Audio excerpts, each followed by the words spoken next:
Hello, hello. Welcome once more into the House of Shenanigans. My name is Caleb, but we're going to skip all the pleasantries and get right into it. I'm going to have Matt give us a quick refresher on what happened last time, and then we'll pick up from there. So go ahead, Matt.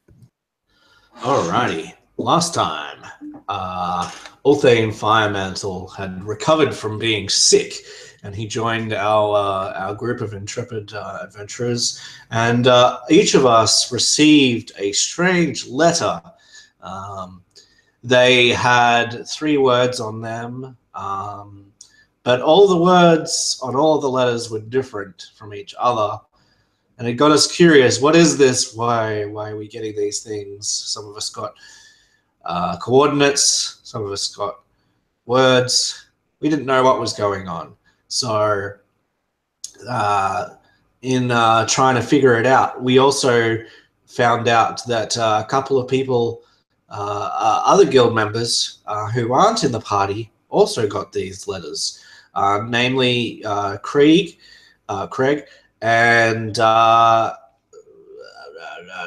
other guy, Bravo. And they also got letters, and basically we met up with them, and they sort of said, well, perhaps we should go down and see Uther, who might know what to do in this situation, when none of us could read each other's letter and we didn't know what it was all about. So we went down and we saw him, and he read all of the letters, and then he fell into some sort of magical paralysis, and we realized that not all was right. Jules went to see Bruman, and who had some information based on all of his studies in the past, and he was able to find out that that this person, that Uther had been struck by Arlette, a woman who had a long feud with Uther and the guild as a whole. And basically on his page of notes was you are invited, and indeed that was on one of the letters, so it was confirmed that it was indeed her. And so we helped Uther out as much as we could with a little concoction that the Bruman had, but we knew that we needed to actually deal with Arlette herself. And so we departed for a thick forest. We teleported there, and as soon as we got there, we started to hear a voice, this disembodied voice from a great tower, and the voice was a feminine voice and kept on mocking us and saying, welcome to the party, and being very annoying, really. Just really, really annoying, and kept on teasing us and letting us know that we only had a limited amount of time to save our friends. So there are two people, I believe, Craig, and also one of our party members, Gardain, who are stuck at this point. We don't know exactly where, and we think that they're in different places, but Arlette has them in either case, and we know that we have to go and save them, and we've got a limited amount of time to do it. And so we went through this forest to try and find her. We had to deal with various puzzles and problems along the way. Bamboo shoots, goblins everywhere, dancing in a disco beat, and a number of houses that had empty beds and not very much else in them.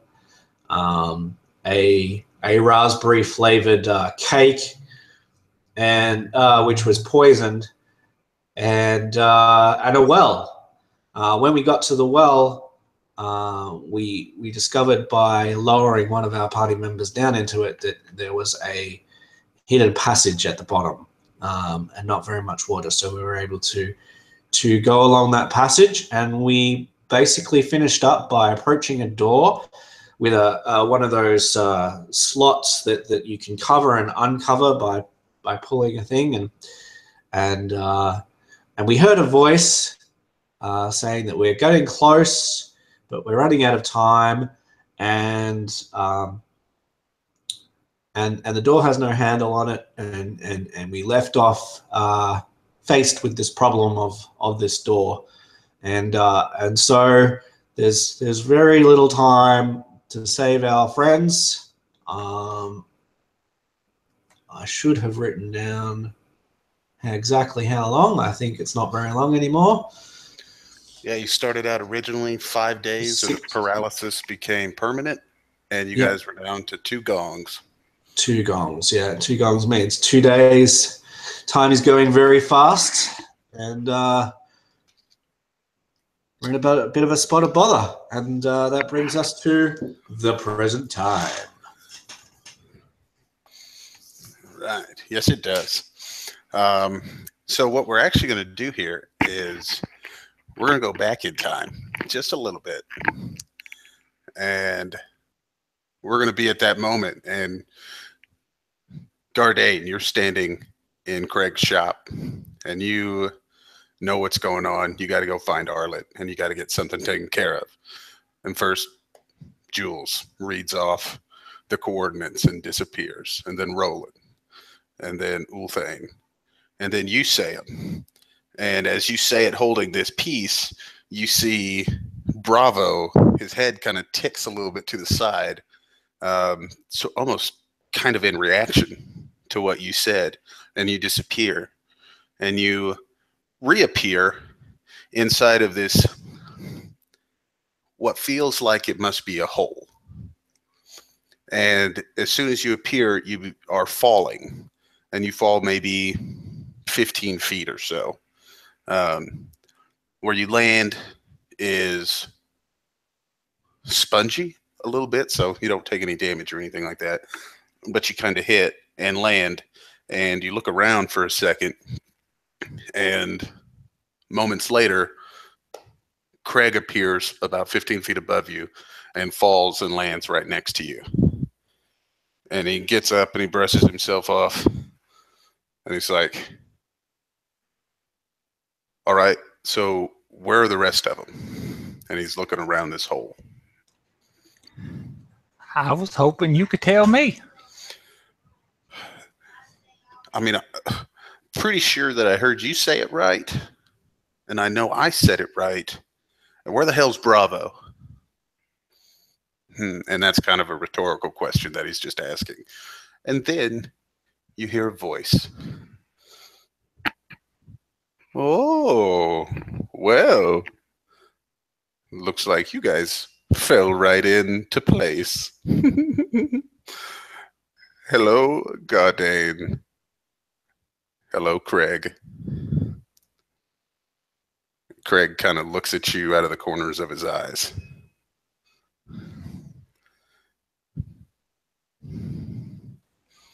I take it she's one of your exes? No, definitely not. She's crazy. I mean, if we're going to get specific about it, she's actually the ex of, and the voice cuts him off and says, oh no, why would I ever date somebody like Craig? He's my brother. I'm so happy you could join us.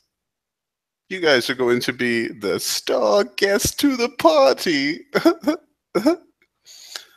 Craig kind of sits there, and he lets out this real quick, shrill whistle. And as soon as he does, he holds his hand up, and the big whirling blade that you've seen him ride on shows up, and he's got it in his hand, and he's kind of wielding it a little bit like a shield. but the inner row of blades are still rotating slowly. And he looks and he says, better get yours out too, man. I get my shield and my hammer up. We getting out of here?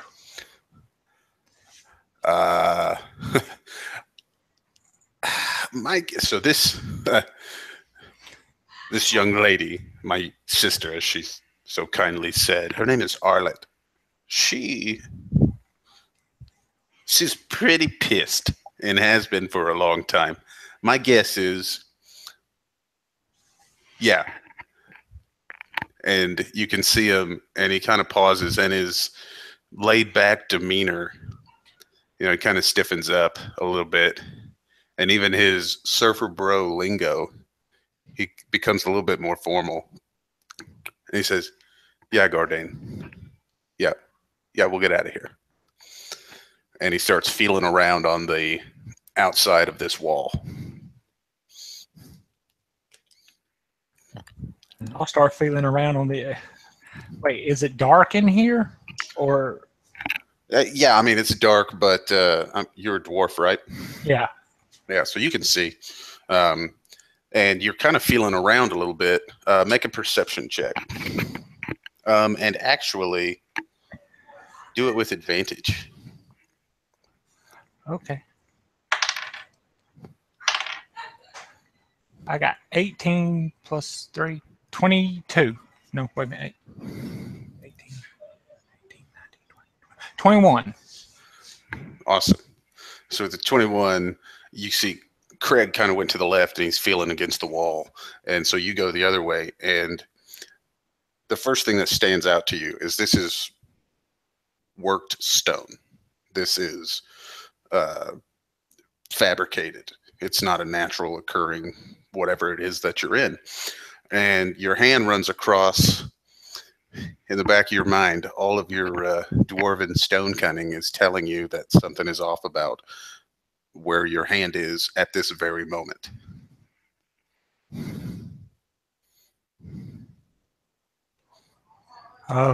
What does it feel like to make my stone danger sense tingle?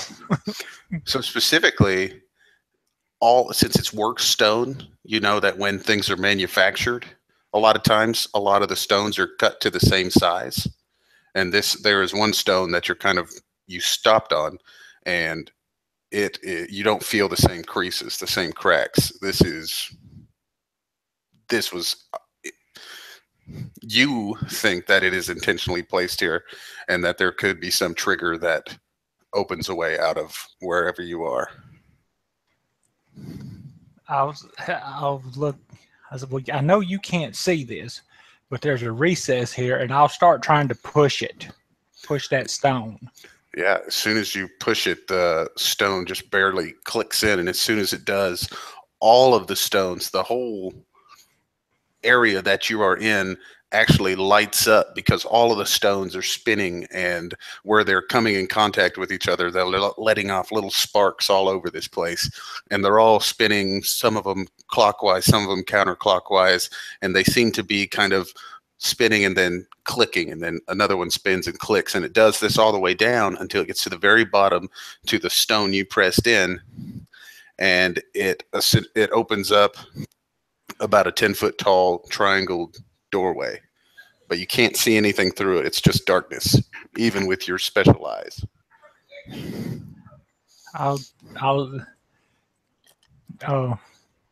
Well, Craig, I found us a way out.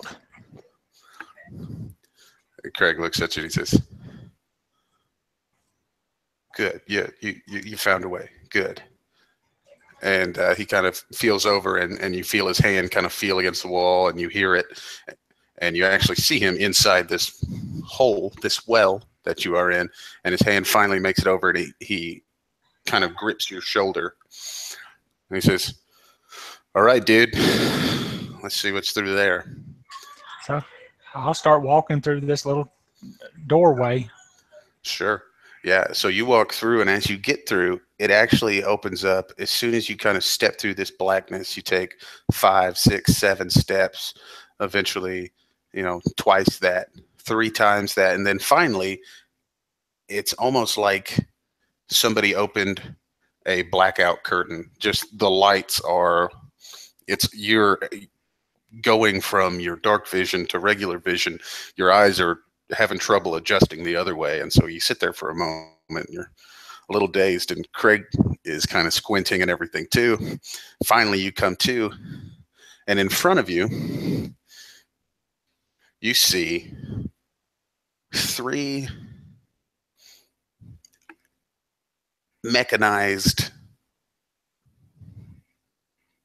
beings, creatures of some sort, all of them from, for instance, first one that you see is this creature down on all fours, big and burly. It's got these metal plates that kind of wreck it off, that are more gathered around like the neck area. You see a beak, and you look at it, and make a nature check.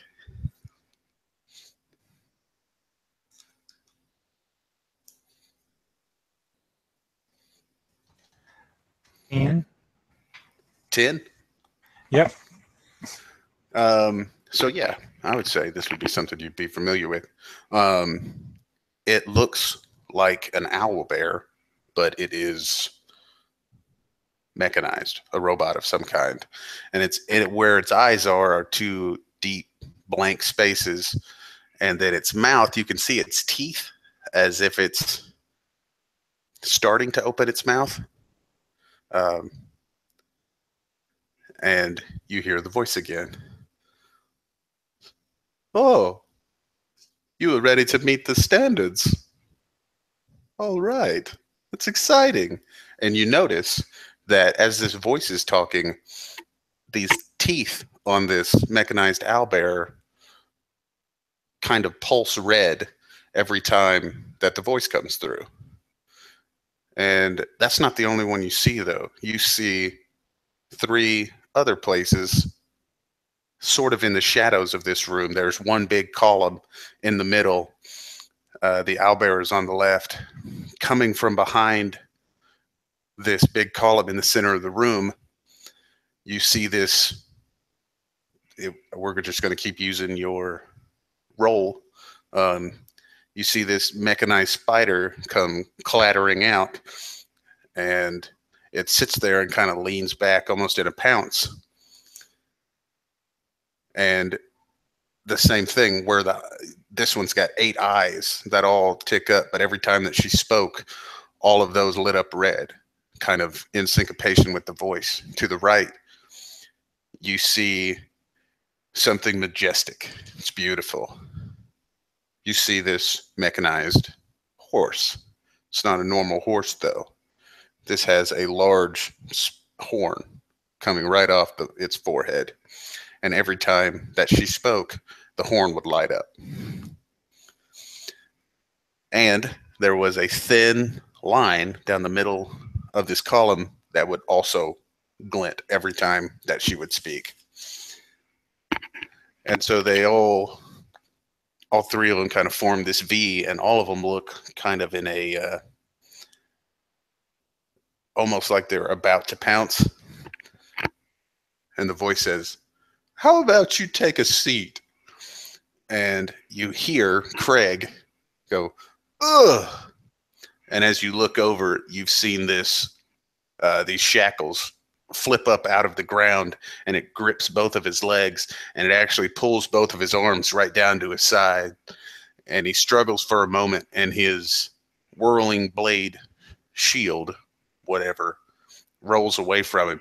And he actually rips an arm out and breaks one of these chains, and he goes to whistle again to call it back to him. But as he does, a chain wraps all the way around him.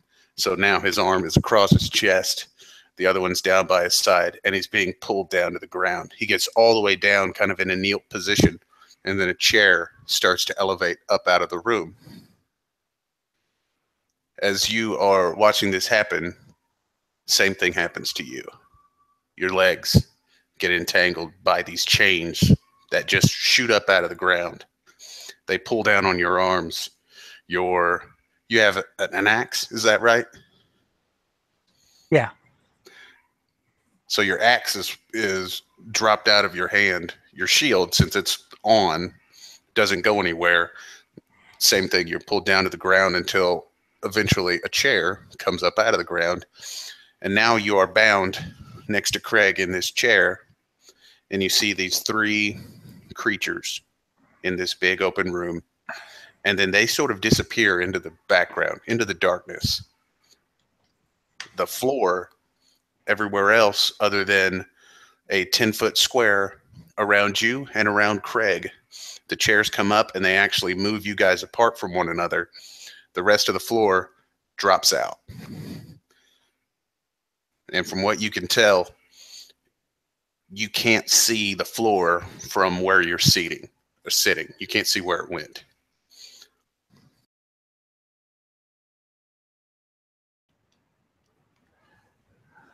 I'll just look at Craig. Well, I guess we're stuck here for a while until we figure this one out.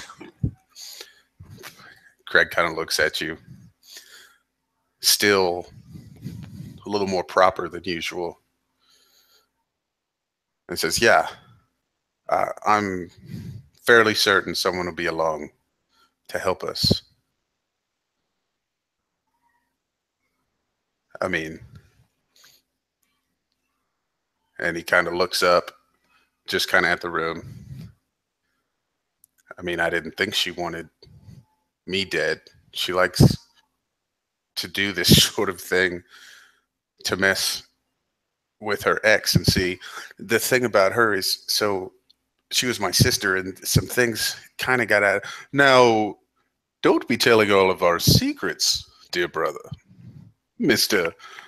Red Knight, what do they call you? Craig. That's awfully cute. Well, I believe you know the rules. They have 5 days until he can't move anymore. Do you think they'll make it on time?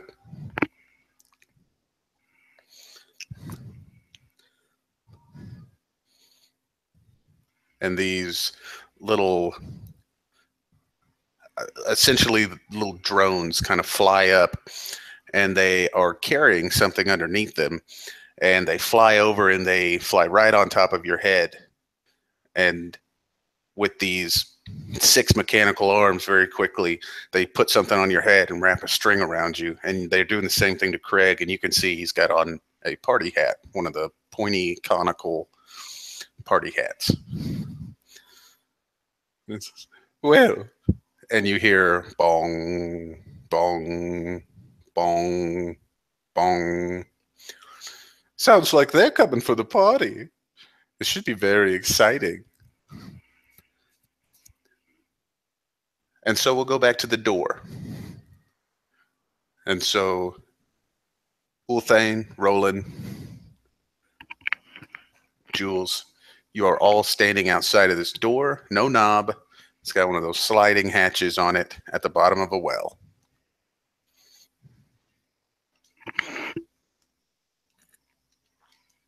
What do you do?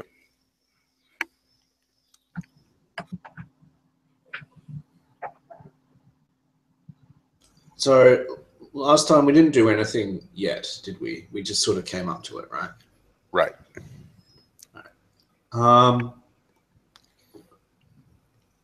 So is the slider for the hatch on this side? No.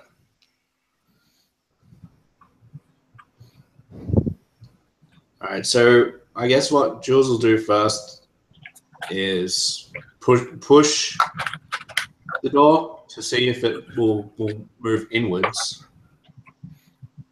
And then if it does not, he would press on the latch to give pressure and try to slide it to either side with the pressure of it being pushed onto its slider. Sure. So yeah, just trying to push the door. You're pushing on it, and you can actually see the hinges on your side, so it opens your way. Yeah. So then you try the slot and you get it and you feel it just barely budge. And then it runs into some sort of what you could assume might be a locking mechanism. All right. I'll relay this information to the others.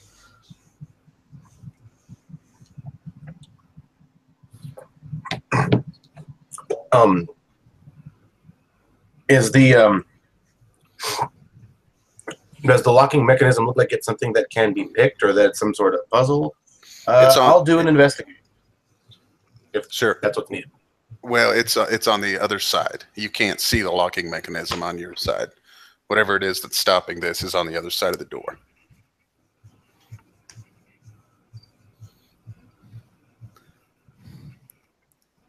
Maybe this isn't the way we're supposed to go.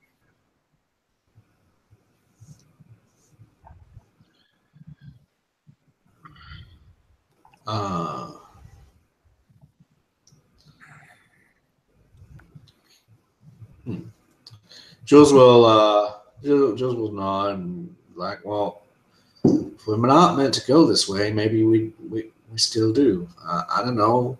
None of us have been this way before, been here before. We're just trying to follow the clues and get there. And there's plenty of light in at the moment, or I don't even know if we've got light. If there's not, I will glow full on. Yeah. Cool. Didn't realize I was muted. Yeah, there are torches lining the hallway from the bottom of the well over to the door. Is the door wooden? Yes. I get this, I don't know, kind of half crazed look in my eye, and I keep on looking to the torches and looking back to the door. With this whole thing, looks at the door and then he looks at everyone else and he goes, and he walks up to the door and he, like, what does the locking mechanism look like? Does it just look to me like simple bars? We don't know. It's on the other side. Yeah, so the slider and everything like that is on the other side of the door. Is the door connected to any stone? Yes. So it's a door connected to stone, and old thing kind of like just like just looking over the what's going on over the, like, he's not even paying attention to the door. He's looking at the stonework, and he says it's a wooden door connected to stone. Chances are it's not a stone locking mechanism. It's maybe something made out of steel, maybe latches, maybe iron latches. Old thing says, I'm going to try an ancient dwarven unlocking technique. He kicks the door, like, as hard as he can put behind it. Cool. Yeah, roll an unarmed attack roll. Wow. Unarmed attack, that is a nat 20 with my strength is a 23. Cool. Yeah. So you kick this thing and you feel good about this kick, and your lid's clean on what you would think might be a loose part of the door, and the door jostles and shakes, and on this side of it kind of looks like you hit it with a battering ram, but when you pull it away, the door still seems to be there, and you actually hear some sound coming from the other side of the door now. Old Day looks over and goes, there's something on the other side of it. And out of curiosity, is there any, like, openings on the door, like something you could slip a piece of steel in between, maybe a crowbar? So the door seems to settle almost perfectly into place. Mm-hmm. So it would definitely take a lot of work to try and get one of these crowbars in there.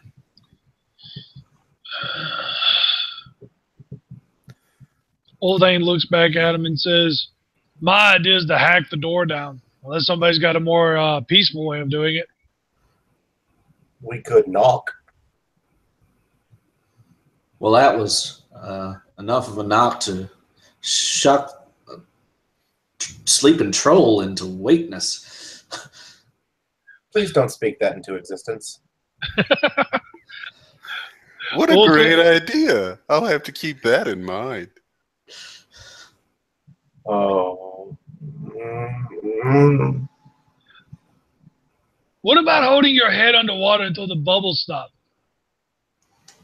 Like he looks at him. Anything? I'll walk over to one of the torches and pull it off of the wall and hold it up against the door. Okay.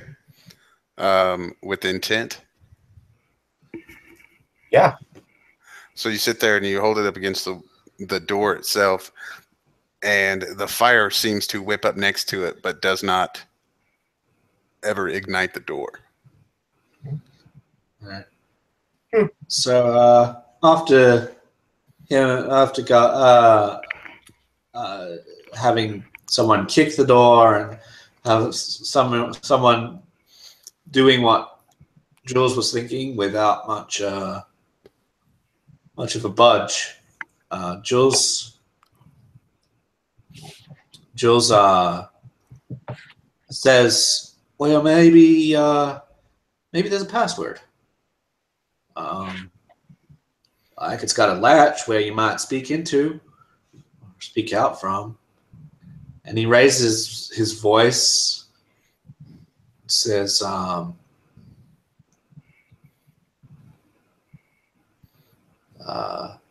"Is there a doorkeeper?"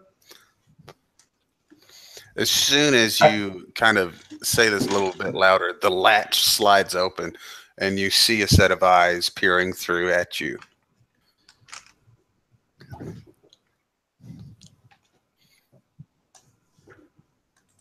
So, you guys here for the party? That's right. Yes. Ah, good. I'll just be having the invitations then. We didn't keep them, did we? That's an interesting point. Do I still have the "you are invited" letter? Nope, they are all sitting on the table in Uther's office. Oh. What might my invitation look like? I mean, it's just gonna. I mean, if you didn't get an invitation, that's an odd question for someone who says they was invited. We got letters. Mine had coordinates on them, but they were all different, and we were trying to piece it together, and we gave it to someone to figure out, and then we didn't bring them. And you see the eyes kind of turn away, and you see the back, and it's this big red kind of flowing mane of hair. And it turns back around and says, "Well, if you're not supposed to be here, I can't let you in, and you got to have an invite so that you can be here. So find those invites, and then maybe we can let you into the party."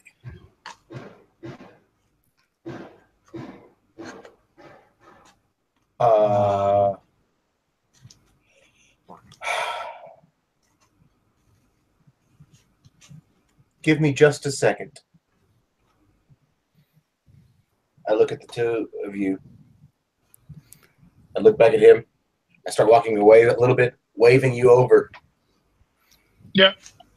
When you come over, I'll put my arms around you a little bit lopsided. Is that a short joke? I can get in there. I don't know what's on the other side of that door, but I can get in there and open it and unlock it. Old Thane looks up and goes, "How?" Kind of a question. No. Have you not been paying attention?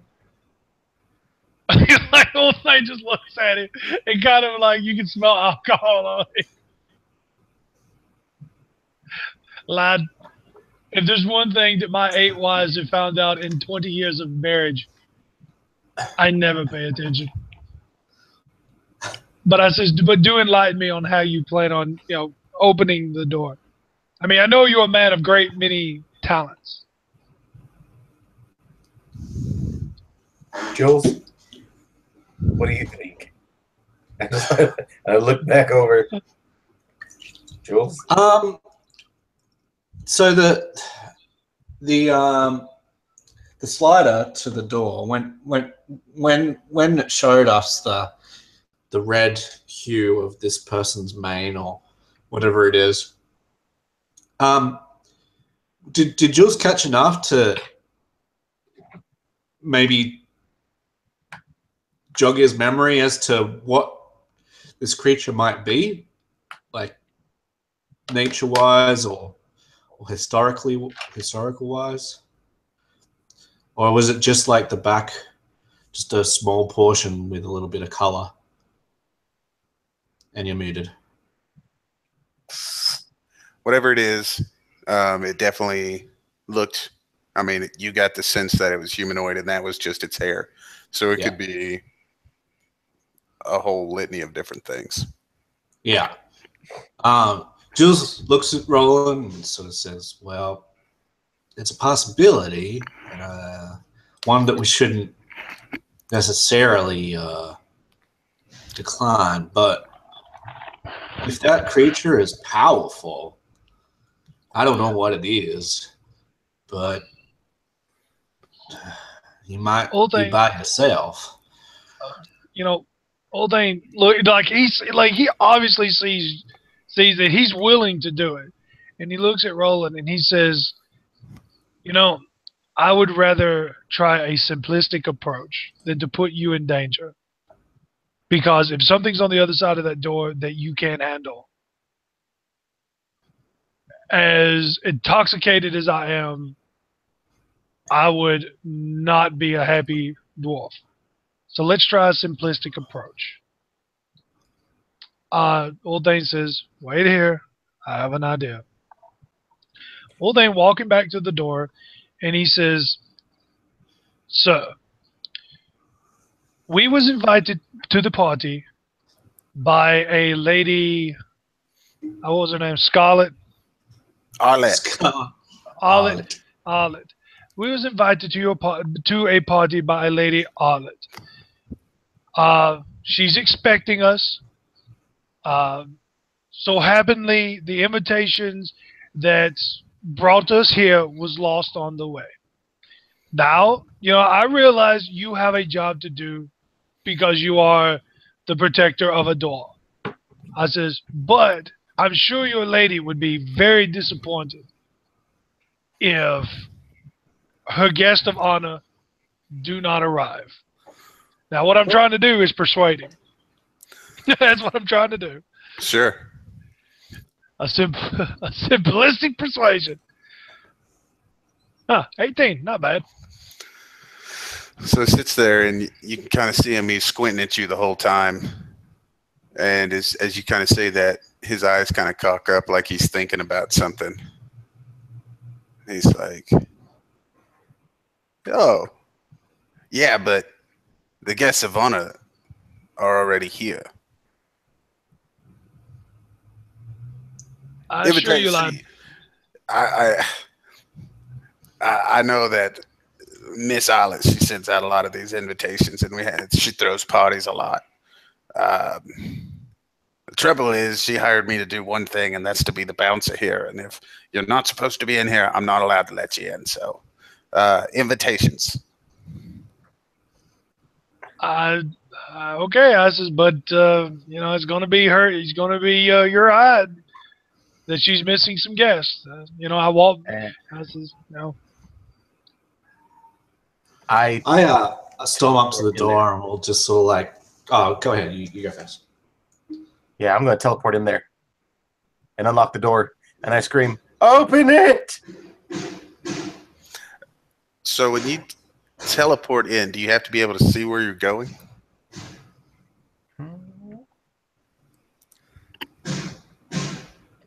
Let me see.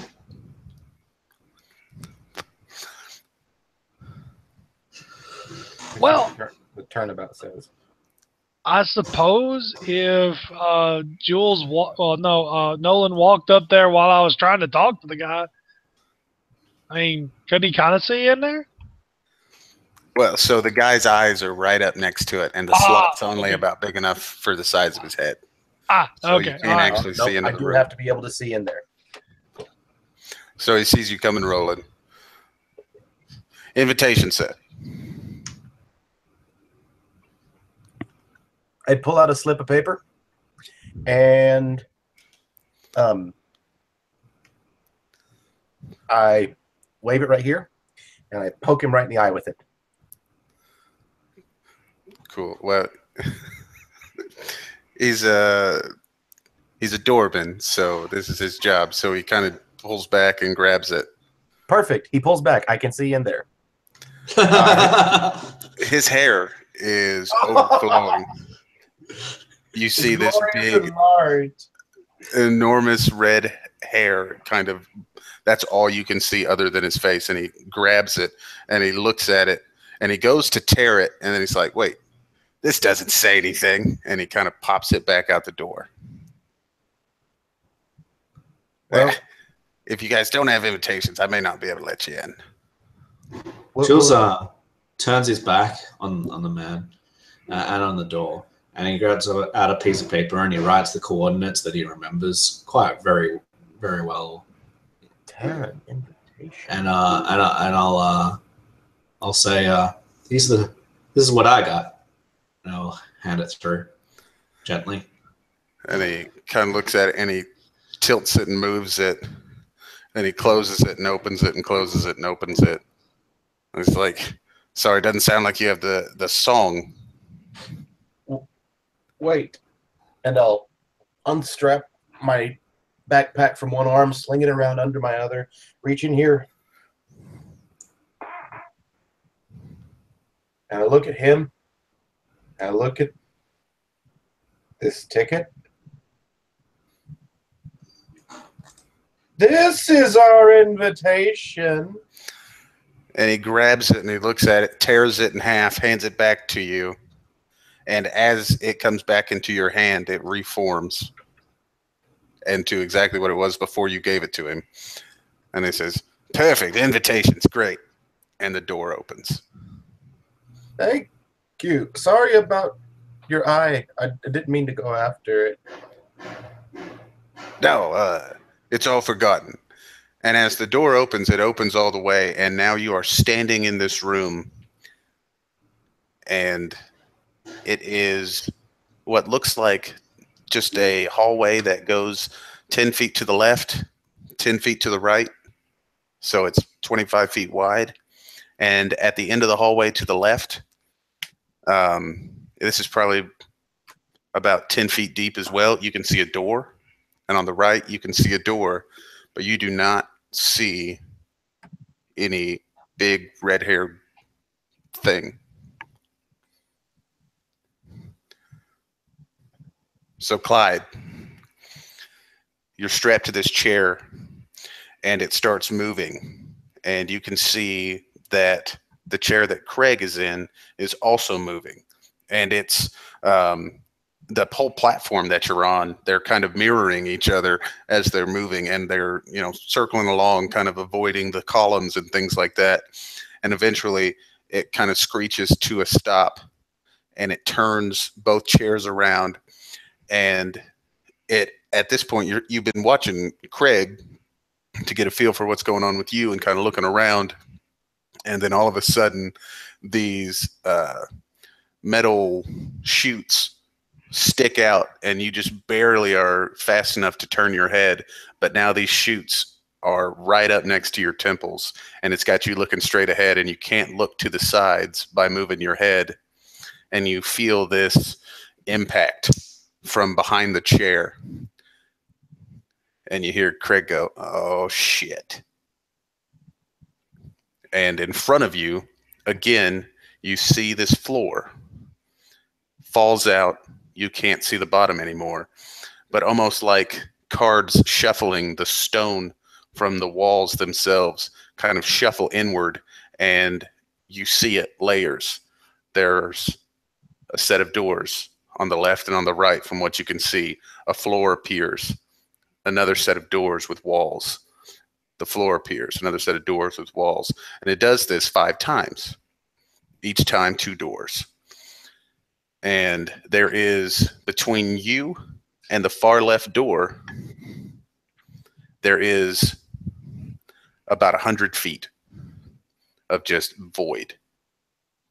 And you can see, because it's far enough away, that there seems to be the same thing going on the other side. So anytime you want to enlighten me on just what's happening, you know, feel free to share. I've got nowhere to go. Craig, he kind of scoffs a little bit. Not scoffs, but he can barely hold back a little chuckle.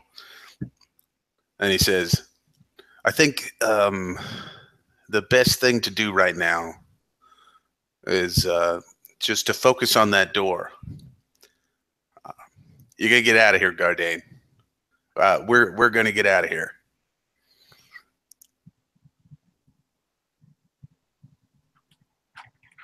And after a moment of silence, oh, I bet you really hope that you will, Craig.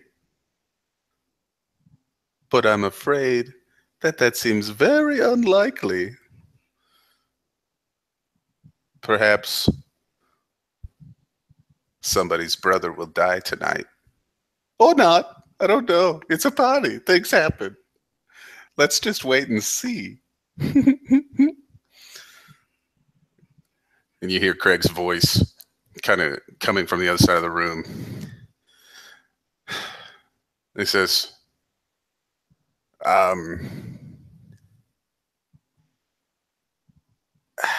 when this is all over, she's going to give you a way to fix whatever's wrong with Uther. And you, as he says Uther, these horns just blast in, kind of like your head's right next to a car horn and another and a tugboat and a train, and it's all real loud, kind of all at once. And he kind of reels a little bit. She's going to give you a way to fix all of this. I'm sure of it. She's got a bad attitude, but she's not that bad. I have to believe she's not that bad. And so there, Roland, Ulthane, Jules sit, door on the left, and a door on the right.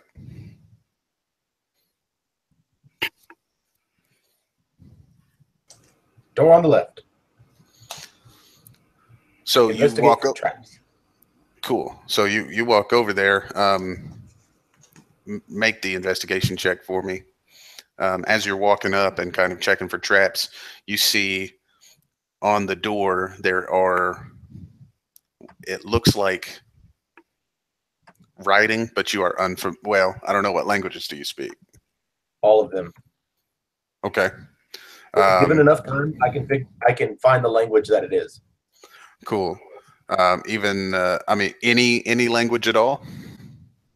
I can, as a bonus action, I can learn. I can read any language, but add one language to my list. Does that include Druidic? If you wanted to. I like to think that Druidic is sort of specialized to them. Good for you, though. This isn't in Druidic. As you're cycling through, you start to recognize some of the letters. And so finally your compass centers on what language it would be. And it's Abyssal. But you've only got like a hodgepodge of letters that are on the door. And as you're kind of going through the routine of attempting to find traps and things like that, you don't see anything. I rolled a 22. Yeah, you didn't find any traps. What does it say in Abyssal? It's hodgepodge. It's letters. You can't make it out. Like it's It's if somebody wrote just like Scrabble. It's your first starting letters. Like it doesn't really make sense. Okay, I'll let the guys know that then. And I'll go check the other door to see if there's the same writing, maybe with the rest of the letters. You do see another hodgepodge of letters, and as you kind of view them, they leave the door and they kind of slide towards the stone that separates both doors. And does anybody else read Abyssal? So it pops up, and you see what it said, and it says, "Should blood of kin last to the night."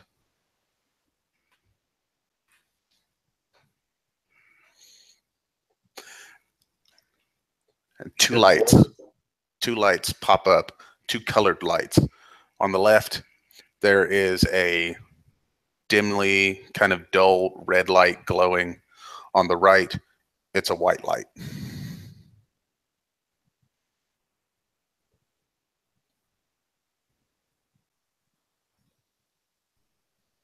On the right, what? It's a white light. Oh. So a red light and a white light.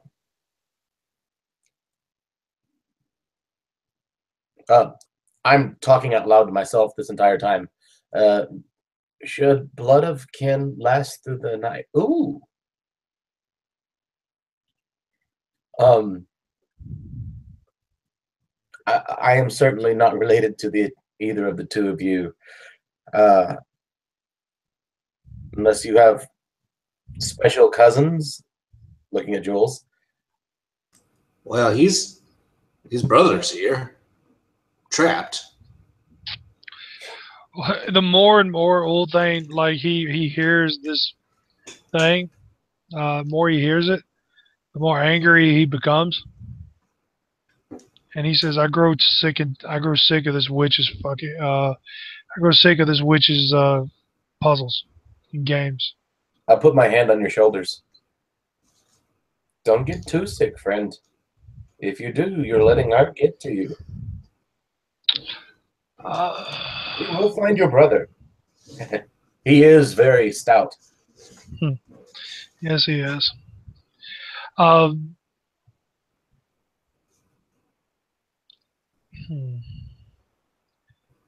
Yeah. Old thing says, you know what? I'm going by ancestor answer. Yes, blood of kin should always last through the night. Blood's thicker than water. Well, do we... I search under the writing between the doors to see if there's a... Maybe this is hinting at another door. You find ellipses. ...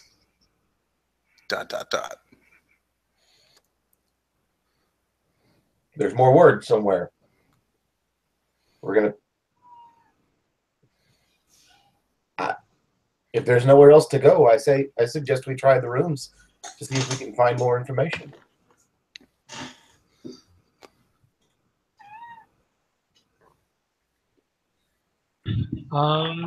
Is the doors openable? Yes, both of them have doorknobs.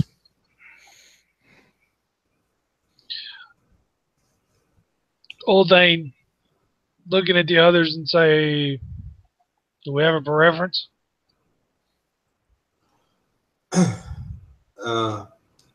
Joe shrugs and says, I'm sick of these puzzles too, but if that's meant to be for now, and maybe there's more information, maybe we go to the red for the blood of the kin, red, I don't know, maybe go that way first.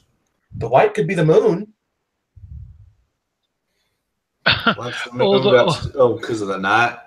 It could be. Maybe it's blood and then night. So we go red and then white. I don't know. The whole thing goes, ain't you supposed to be a bard? Ain't you supposed to know all this stuff? Says, Your knowledge and whatnot. If you just shut your face for a minute, maybe I might be able to remember. And I'll see if I can remember if I've seen this phrase before. Um, you could scan all of your. This is not something from any literature or anything from your hero's handbook. This is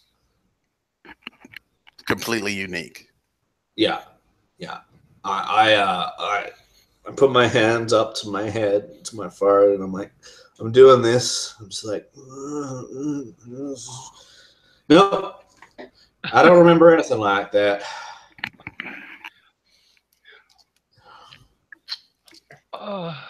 Old Thane looks to Nolan and says, "Do you have a possible answer on which way to go? Because if not, the Old Thane just points to the door. I'm just gonna start opening doors. I mean, if this is a party, apparently there's other guests here somewhere, so we can either get them to tell us the answer, or we can hold their head underwater." Am I able to do any to discern that this is from something? No, it's same for you. Is even in your wealth of knowledge, knower of things, this is something that is unfamiliar. Okay.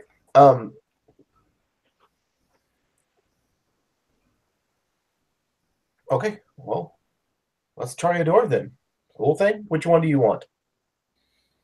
Old Thane looks at both doors and tries the one that he was standing at before, which is the one on the right, I want to say. Okay. So the one on the right was the white light. Mhm.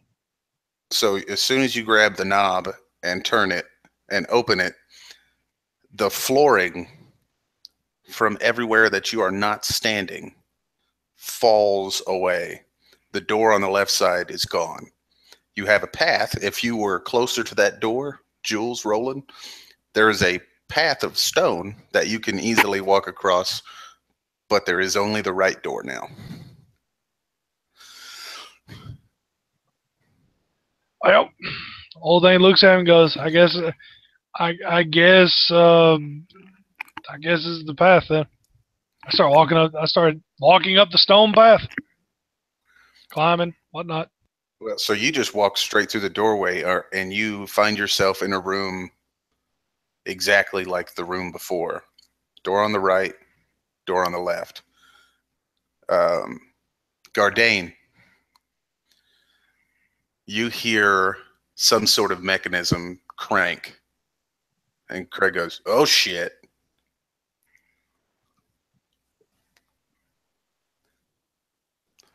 What now? And he says, the our, our bros are here, bro.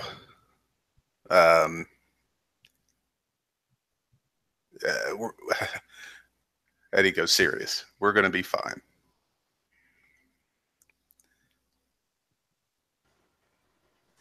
Oh, you keep saying that, and I'm going to try to see if I can't get my hands free from these chains. Sure. Make an athletics check.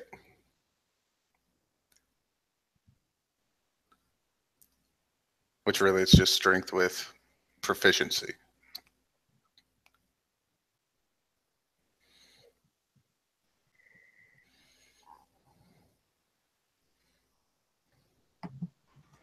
$12. And so you sit here and you struggle against it, and you don't even really get any movement. Like everything is bound down tight, but you move and struggle, and you think maybe you could get the right one to pull a little bit, and it moves maybe a millimeter, just barely. And you hear Craig kind of cry out in pain.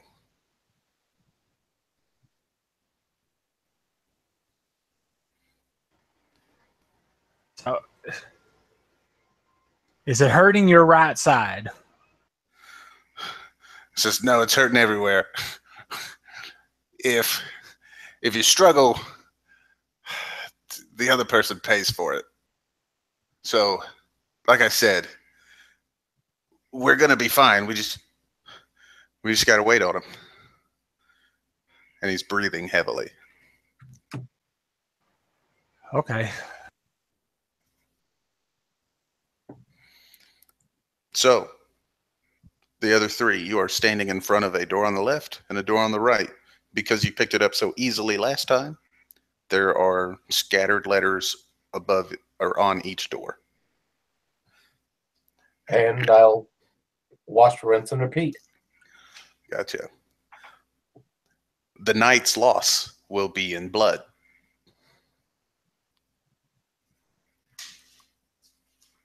Can I step back up to the first door and read what it says? No, but you can remember what it says. Should blood of kin last to the night's loss will be in blood. In this one, the word night is spelt with a K.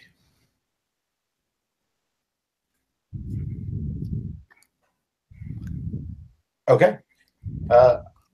Reference it again. The word night is here as it was there, except it's not the same. This is referring to armored man with a shield or dwarf.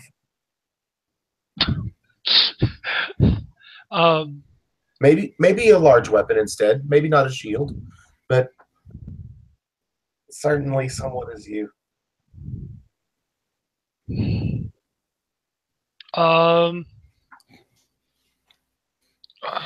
Old Thing looks at both doors, and he said, "Well, we went right the last time." I says, "Continue on the right path." Are there lights over this one? Yep. Same. White? Yep. Right is white, left is red.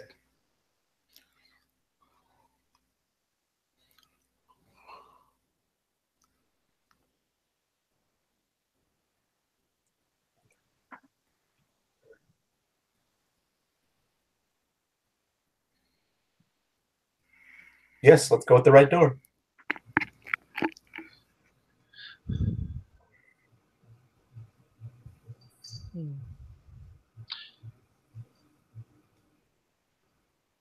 So, Old Thing stops a minute and goes, "So we know she's got some of our people, right?"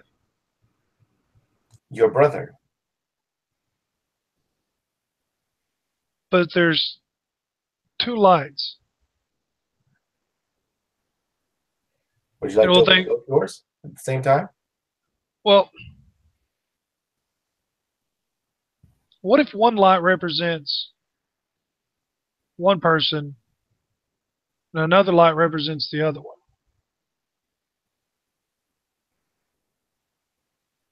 That'd be interesting. And I walk over to the red door and open it. As soon as the red door is opened, same thing. The right side falls away. The white door is gone. You have a path to go to the left side. You walk through the room, and you are in the same place. Gardain, you hear that mechanism wind up again, and this time you're pulled backwards. And it pulls you back, and you come to a quick stop.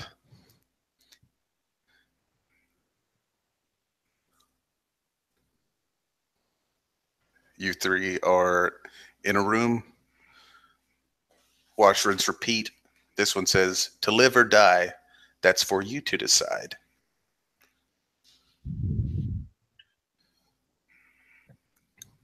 I think we should choose the opposite door. Well, we chose the white door first, and then the door with the red light.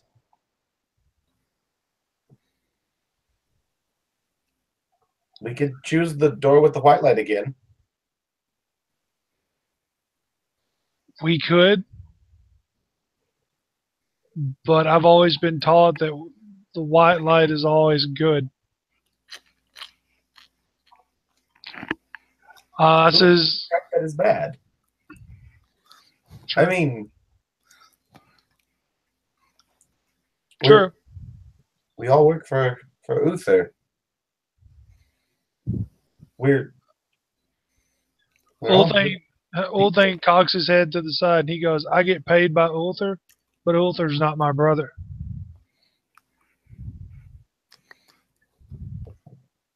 Um, I don't like this decision. actually, I got a crazy idea. Why don't we open both doors? Now you listen to me? He said it was his idea, though. Yeah, it's my idea. That's what matters. I'll open one, let him open the other. So do you do like a cool countdown to try and open it at the same time? I guess. Jules, will you count us down? Jules will sigh and he says, well, I see that we've got two options. We just tried the red door and we ended up in exactly the same place. We could choose the white door and see if that happens again, or if it leads us somewhere different, because it'd be a different choice. Or we can do that. I think it's safer to try the other door first and see, just to see. And if it does lead us back into the same place, just like we had just then for sure I will do that. That's but the way I see it, we try both doors.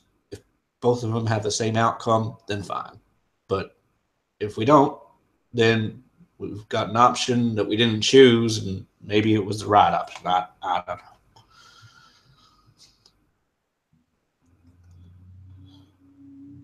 You speak like a man from the ancient texts. He claimed he was a Sicilian.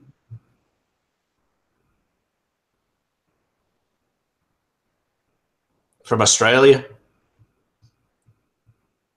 I have not heard of Australia. There is no documented evidence of this Sicilian, but he said he was a Sicilian. It was a duel to the death, him. wasn't it? With poison. That's right. Yes, I recall such a tale. He had a fancy black suit on, if I remember correctly. Well, black clothes, anyway. And iocane. Ooh, sweet iocane. This is a great moment. All of a sudden, you've got Ulthing just sitting there as the guy who has studied his textbooks and the guy who knows history through his stories are musing over this thought. Yeah, he's sitting there holding the doorknob waiting for someone to start counting. I say we go through that door, through the other door, the opposite one, just to see, and then if it doesn't work, we try both. Fine. Easy. Done. Let's go. 1, 2, 3, Ulthing.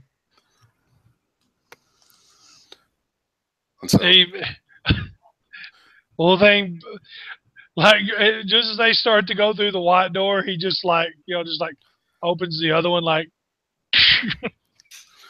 Sure, like maybe you time it at the right time and you sit there and you both try and turn the knobs at both doors and nothing happens. Like the doorknob doesn't turn. And, oh, this is a party game. You can't cheat.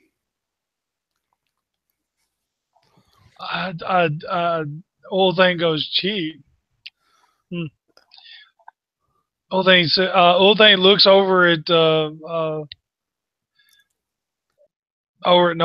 and says, "Sounds like somebody doesn't want to party as much as she lets on she does." Maybe Jules says, if it's a party game and it is white for night with the moon and red for blood, as was suggested, maybe we keep track of the words. We go red, white, white, red. Because that's the way that the sayings went. Blood, night, not blood.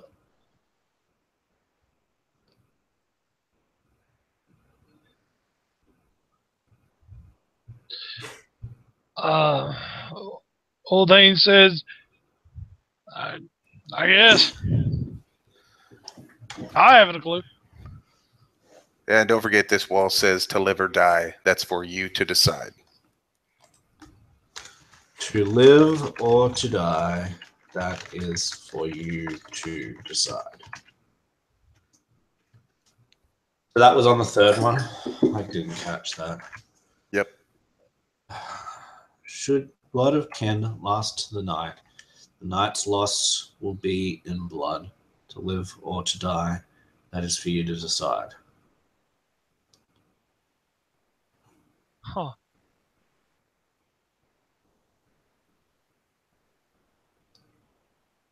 Is it worth me saying, I don't know what that means, but my character might? Like, as in, they might have higher intelligence than I do. So could I make a check?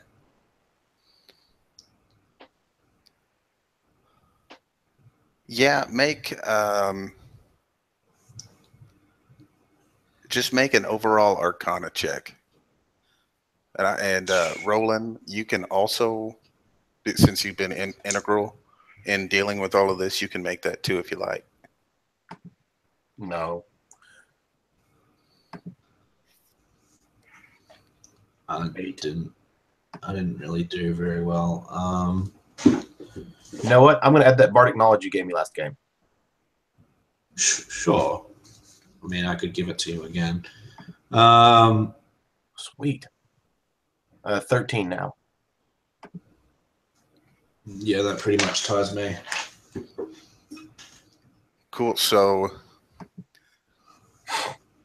I think because your specialties are in different spots, Roland, with your 13, the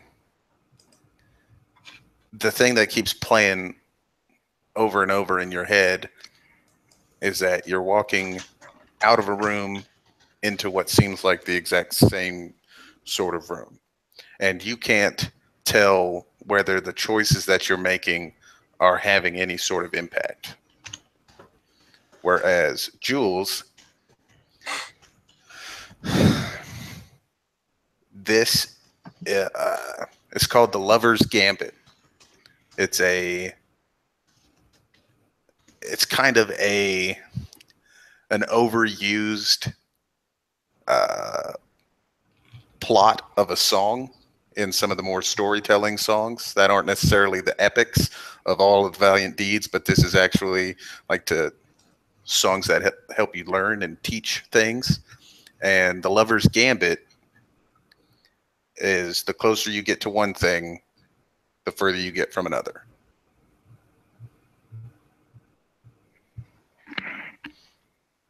Closer you get to one thing. I just say that out aloud.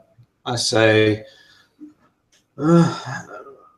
I can think of a number of different things that this could be. That the thing that makes the most sense right now is a thing called the Lover's Gambit. And basically, all it has to it, when you boil it all down, is the closer that you get to one thing, the further away you get to the other. The further away to get one thing, yeah. So if we don't want to die,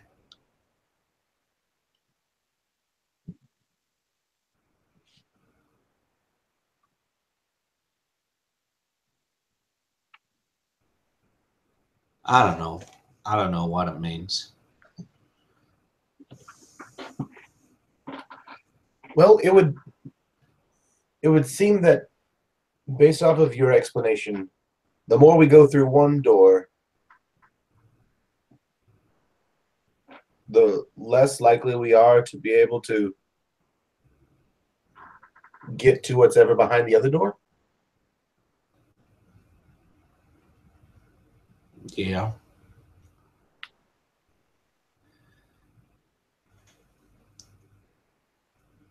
Did Have we tried the white door yet? Like we've tried both doors at this point. We tried the red door, or we tried the white door first, then the red door, then the red door again. Well, you guys, you're at the third set of doors now, and you tried both handles at the same time, and neither door opened. Yeah. But Ulthane said as we were going for the door, he opened the other one before we could, right? No, I think he was trying to do it so that it's at the same time. Is that correct, Ulthane? Yep. Yeah. Huh. So you're still standing in the third room. They're white, red, red.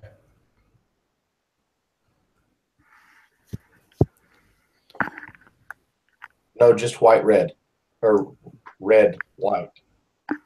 No, No, white, it red. was white first, then red so far. We don't have a third color yet. Okay. And the closer we get one thing, the further we are to the other. I say we go white, and if it is that red is blood and we don't want to die, we go white, and we get further away from red. If it is blood, or I don't even know if they mean that. Here, how about I open this door and I point to the white one, and you listen carefully to see if you can get any hint at what's going on.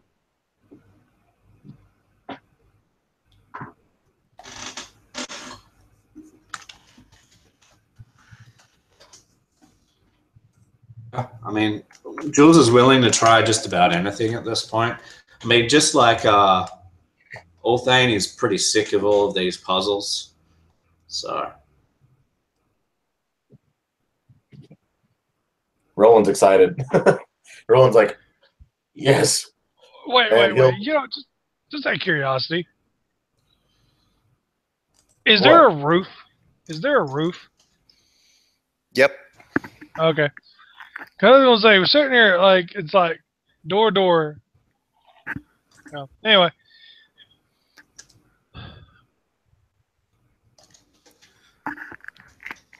Right, are you ready? Yep. Whole thing. Yep. Let's go. And I open the white door. Cool. Since you are specifically listening for it, give me a perception check with advantage, Jules.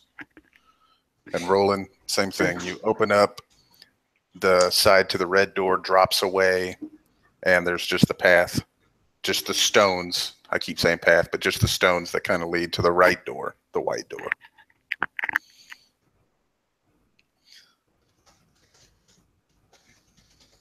I got 18. Cool. So they go through the white door, and Gardain, again, the mechanism kicks up, and you hear this grinding sound. It's similar to you now. You know what to listen for. Last time your seat got drugged back, and now you hear the sound of a seat being drugged back. And again, Craig's just like, oh boy, here we go. It's getting serious. With your 18, you hear some mechanism cranking in the background, but it only does it for just a moment. And then silence.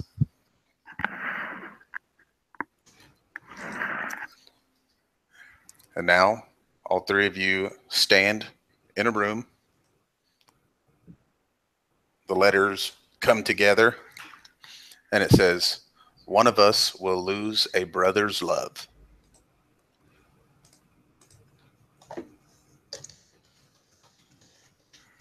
And so, altogether, should blood of kin last to the night's loss will be in blood. To live or die, that's for you to decide. One of us will lose a brother's love. And you hear a voice. Oh, the game's getting pretty exciting. You may not be aware, but this is getting very exciting.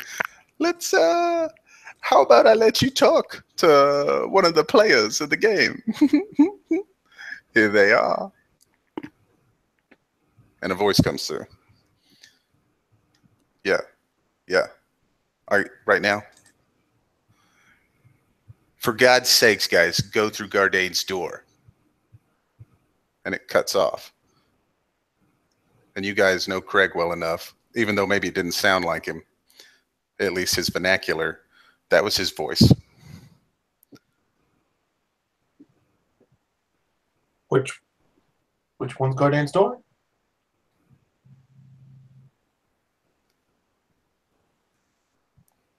What does he mean,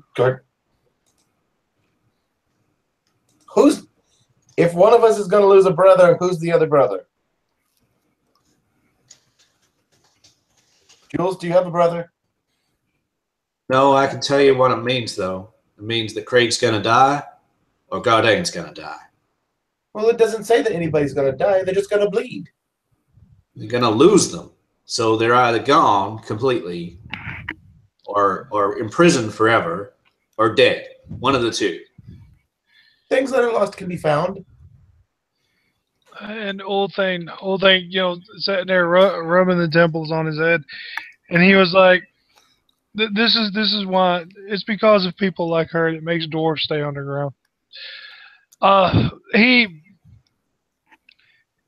looks. He says, "You know, out of all this party talk and everything, I have yet to see anything but the most boring party I've ever seen in my life."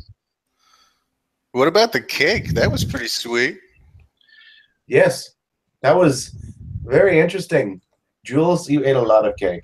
Did you get my putt? Because the cake is sweet. Says, "Yeah, too bad Ulthar gives better jokes and throws pretty much a better party. Congratulations, you've pretty much moved down to hobgoblin level parties." As soon as you said Uther, these Gardain, same thing. You hear this too. It's these loud, blaring horns that almost blot out just the moment that you say Uther. Like the Transformers horns? I mean, it's almost like there's an air horn that you're being censored almost. Huh. Ulthar, wait, do I know this? Yeah, everybody hears that. Old thing, now that he knows, hey, the thing, he goes, "Oh, this is going to be fun. Oh, I once knew a man named Ulthar, better than his sister. Ulthar was the greatest man of all. His little sister was not Ulthar," and just like over and over, like he is at that point that he's just, it's like it's either him half being drunk or not. It's a terrible song. The horns never go off because you keep saying Ulthar rather than Uther. I love it. Whatever. I've got this. And she's like, I'm okay with that name. Oh well. I got what you were saying. It goes off every time you say Uther. That's awesome. But he looks at it and goes, "I got this." And he breathes in deeply. And I look at him and goes, "You might want to cover your ears." And he just, as long as he can, just says Ulthar. Or Uther, whatever his name is. This is as long as he can. And you essentially what it hears is it's almost a perfect censor where you know exactly what the person says, but they just kind of cut out that. It's like, all right, I'm gonna say that, you know, that sort of thing.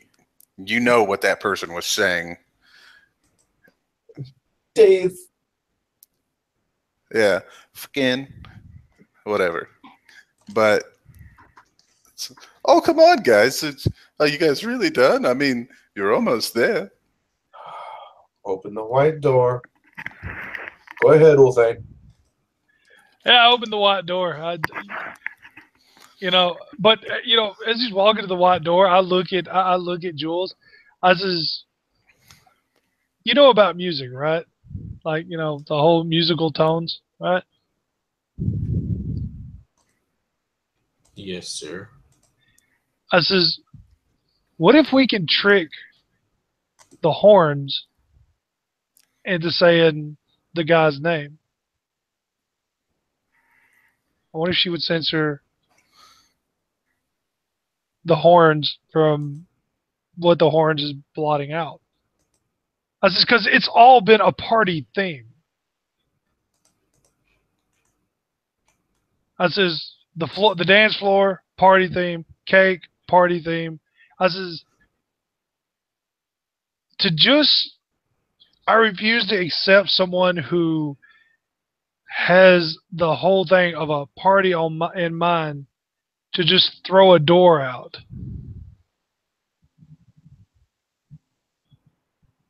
He says, I just wonder about that. But he walks to the door and he goes, opens the door. All right. As soon as you open the white door on the right, you step into a room, and now you see one door in the middle, and on it, there's a white light over the top, and there is an axe and a shield crossed, and it's kind of etched into the wood. Gardane, you hear this sound, and you've kind of figured it out. You remember how big this platform is. You saw how far back you scooted last time. And you just hear, oh, shit. And whatever it is, you hear crumbling on that side as the mechanism kicks up again. And all you can hear is like somebody grasping at something. And then finally, it says, bro,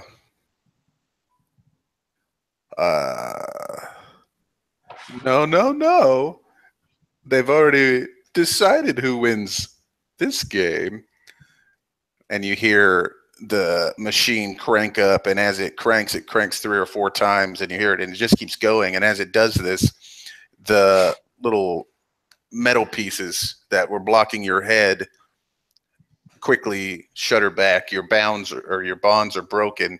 The seat disappears, and you're standing there. And you quickly turn to your right, and all you see is Craig falling into this abyss.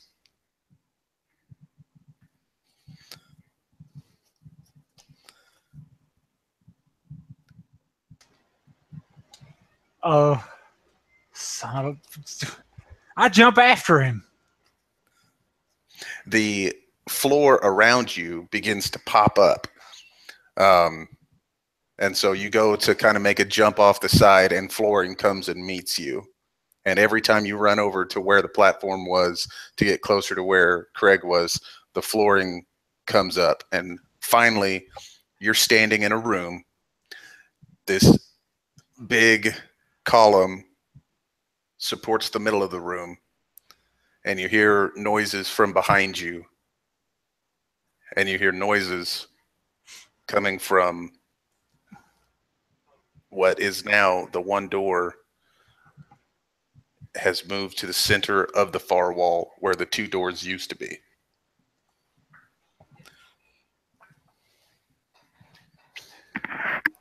Oh, I'm going to... Is my axe still with me, or did it fall? It's 5 feet up where you were originally sat. So it's right there. It's real close to you. Oh, okay. So I'll go and I'll go and pick my axe up, and I'll see about if I can open this door. Sure. What are you trying to do to open the door? Oh, there's no doorknob or anything on it. It's just. There is, yeah. Oh well, yeah. I was gonna turn the knob and try to open it. Cool. So, Ulthane, Roland, Jules, as you guys are once more standing in front of this door, debating whether to open it or not, the door opens, and Gardane's standing there.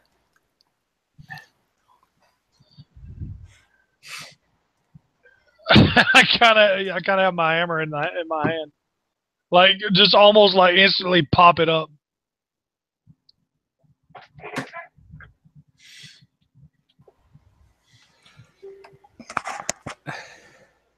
We have to. Craig fell down this hole. There, we have to get through this floor.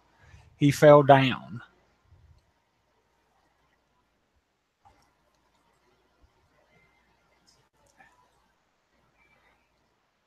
Well, then just kind of sighs of relief. He goes, "Yes, we'll find him."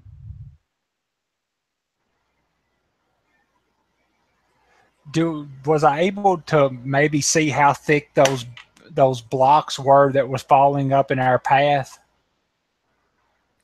When they were blocking me. Yeah. So looking at them, I mean, they look very long and tall. You don't know for sure, but I mean, they look like they might be as deep as however deep this hole was. Because now it just looks like a solid floor.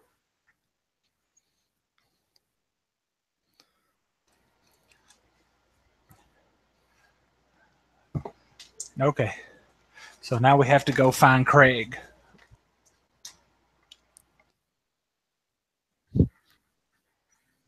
No. No. I hate to say it, but we're here to save Uther. Right? I mean, if you want to not save Uther, I'm game. Why would we not save Uther? I agree. We need to save Uther. I mean, there is this argument, right? If this woman is not going to be dealable, if we can't deal with her and she's left at large, and she's got this vendetta against Uther, then this is going to happen again, or something similar is going to happen to him again. Like, so you could argue that if we do save him, then it's going to be to no avail because she's just going to attack him again. Different way. Jules? Are you all right? Nope. You? I'm fine. This is interesting.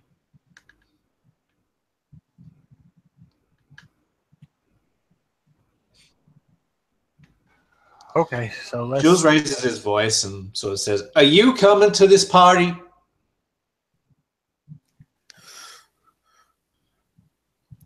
Are you guys still standing in the doorway, or have you stepped into or out of any rooms? We probably have.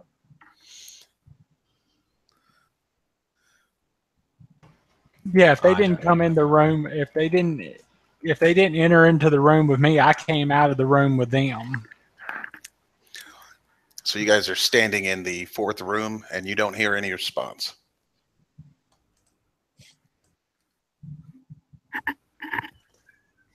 Whole thing, sitting here listening to people talk about dealing with her and all that. Whole thing says she's not here. I says she never intended on killing my brother. She goes after her brother. I believe she took my brother, a fellow adventurer or a hero to the guild, knowing we'd come after him. Well, knowing I would. So it's either take on a half assembled team, or take the whole team away from where it needs to be. Is there I a don't door believe behind she's us here. to go through? Is there a what? A door behind us, or is it still continue to move forward? This is the first time you've actually turned around, other than maybe that first room. Um, Behind you is just nothing. It's a wall. There are no doors. Once everybody stepped into this room, it just sort of you didn't see it happen, but it must have bricked over or something. Jules, if you're tired of this game, we can go somewhere else. Do you want to move forward? I'm not gonna give up now. I'm not I'll saying see give this up. through. I mean, there's an open door right there. Yeah, but God knows where it's gonna lead us. I don't think the gods care where that door goes. Well, thing says if her goal is the guild leader or the guild master, Well, Thane. just go. Old thing just walks through the freaking door. He just screw it. I'm going through the door. Gardane, be ready for a fight. You must have been sitting for a long time, and I smell one coming. Oh, I've been prepared since they locked me into this one of them blasted chairs. Have y'all been checking the walls to see if there was any stone indentations? That's how we opened a door. There were none. There was a puzzle, and I'm pretty sure that the reason that Craig fell is Ulthane's fault. Who It's our thinks fault. fault? It's our fault. It's all of our fault. Quick look over Gardane. Does he actually have his... Is he armed? Does he have his armor and his weapon? He does, yeah. Okay. Convenient. Oh. And as I'm walking, I go, I think she assumed for us to find you. Well, we were both still armed. His little whirl blade he lost when he got chained up, but we were still armored. You say whirlblade, and I'm like, and I start looking around the room. Like, I turn on my glow as full bright as I possibly can to see if I can find that whirling blade. Make a perception check.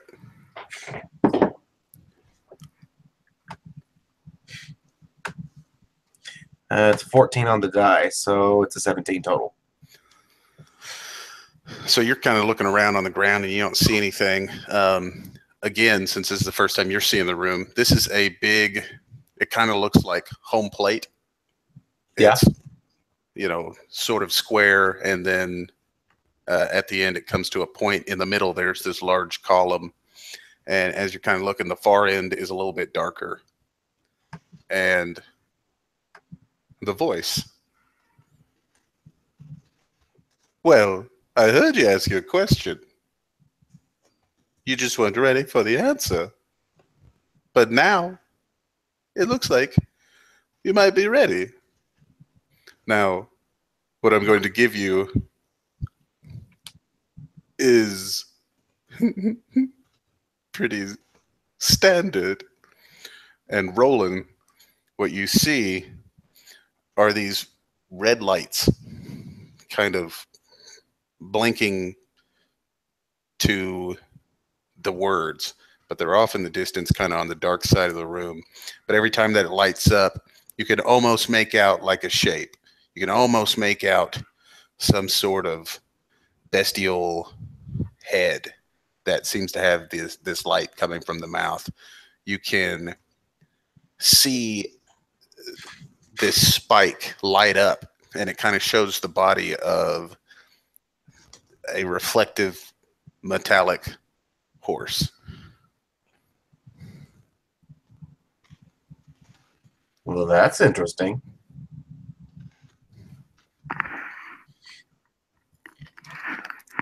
Slowly. And Go ahead. so, am I here? Well, No, I'm attending to other business, of course. But you played the game and you were fair. And assuming that you're not too late, gong. Perhaps you'll get back to him in time.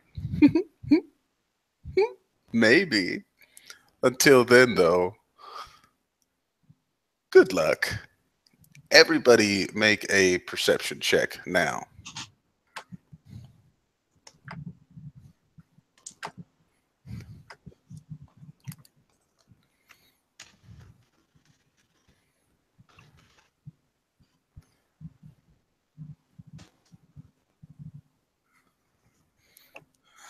All right, so Ulthane and Roland, you guys are the first to notice it, and it might be because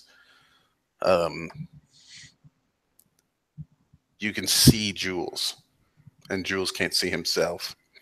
But each of you, at one point, got a badge, an icon, a shield, a tabard, a belt, a buckle, armor, or in Jules' case, clothing that was specifically colored in a certain way: red, black, and blue. Now, you don't see it immediately, but it just seems to happen. Jules's attire, the parts that had the lighter red aspects, or maybe even the richer, blood red, crimson coloring, gets overtaken by the black. And you look at whatever your sigil might be, and the red, black, and blue is now split evenly, black and blue.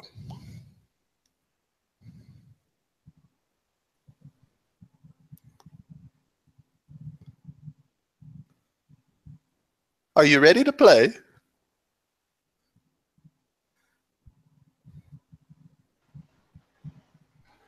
Yep. Might as well.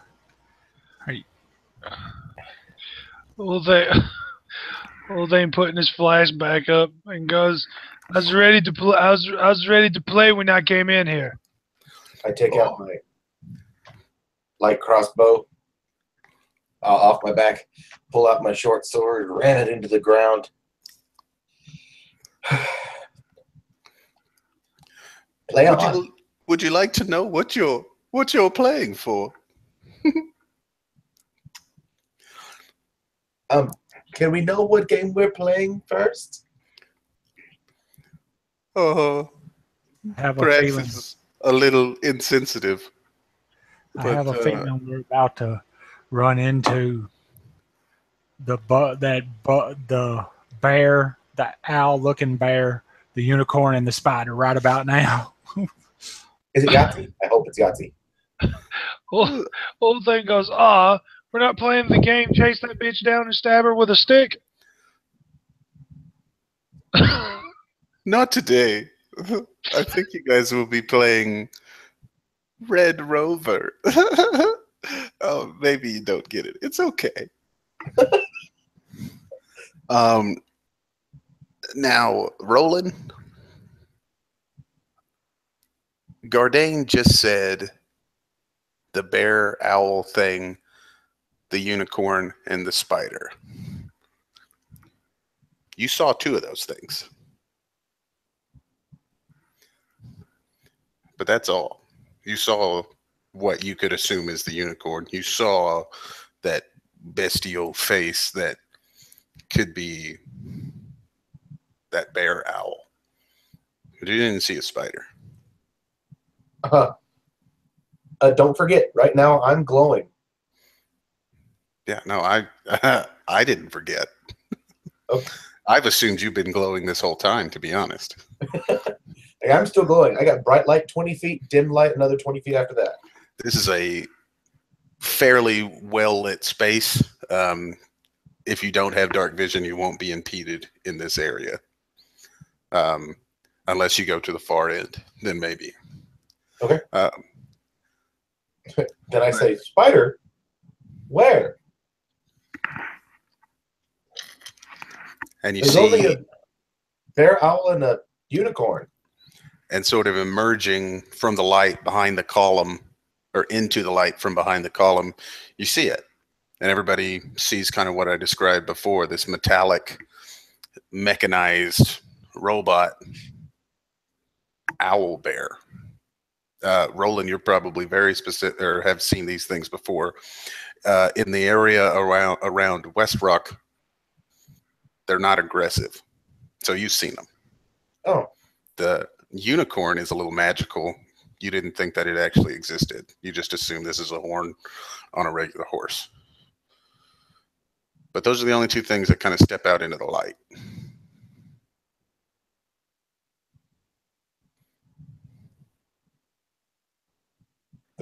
If the spider's still around here, Gardane, I can't find it.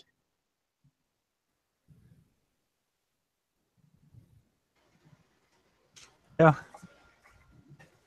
I'm betting that it didn't run away. I'll look up at the ceiling. As you look up, make a perception check.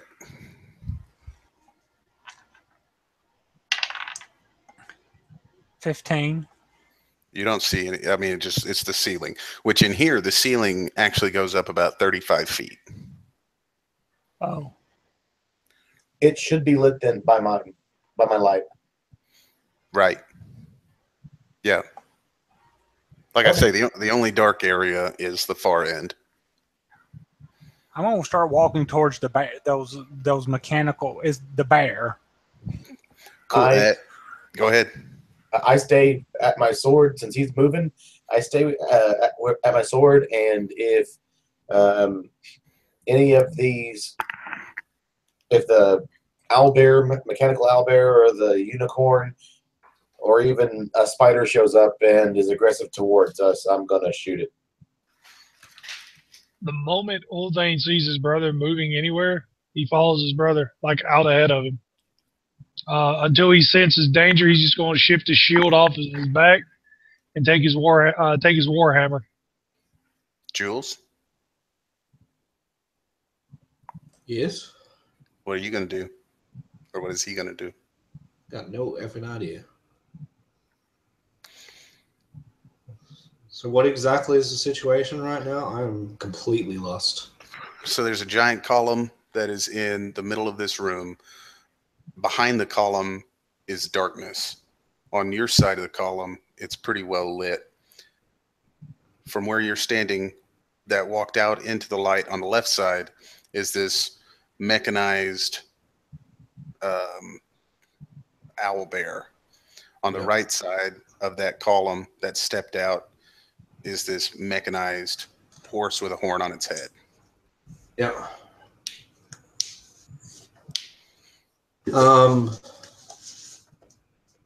Okay. So, okay. When you say that they're mechanized, can we see, gears turning and things like that, or? You see on these two specifically, it just looks like sort of banded together metal. Yeah.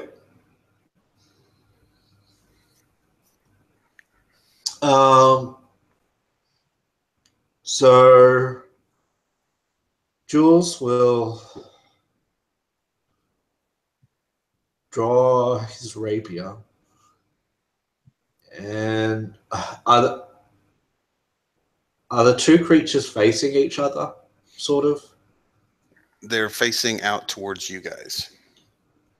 Out towards us. But they almost seem to be posed.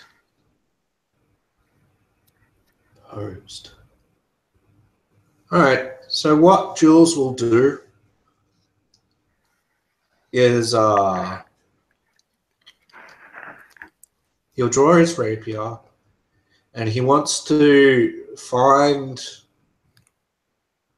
the closest thing to, like, if you were to draw a straight line to the middle of these creatures and then to a wall,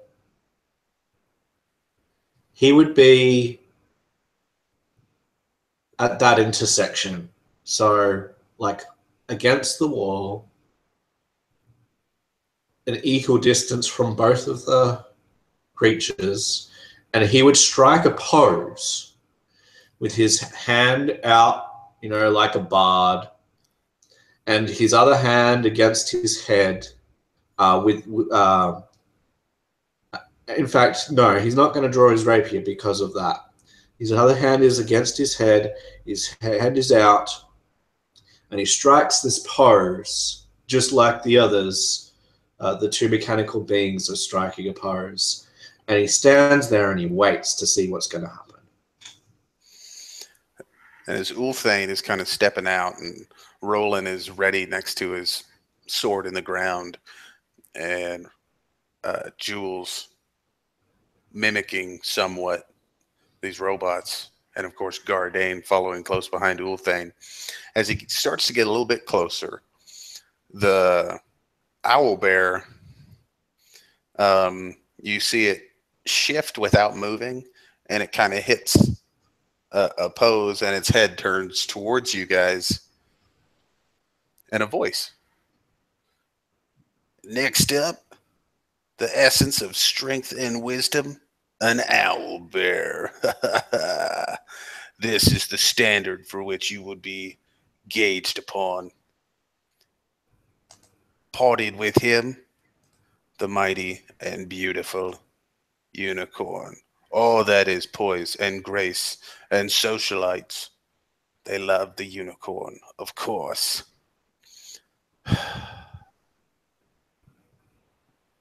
Oh, look what we got here.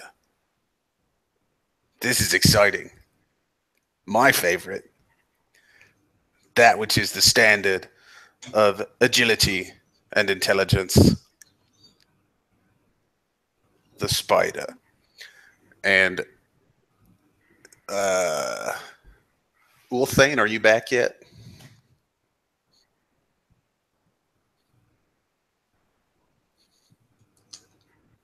All right.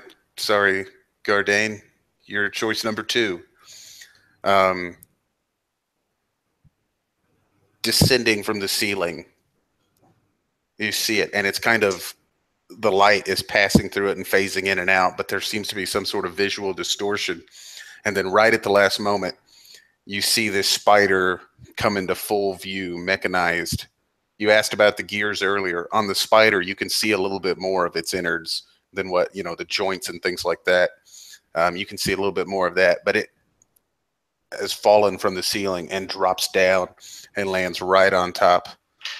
Well, attempts to hit Gardain. With my ready action trigger?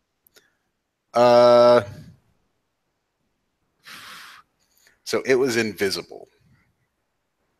So I would say, Cool. in this situation, probably not. All right. But it fell down, landed, and let's see what your AC is. Great. So it lands on top of you and does. Oh, Jesus. So this thing comes down and lands on you, all 8 legs kind of piercing different parts and kind of pinning you to the ground. You take 3 damage from falling, and everybody roll initiative.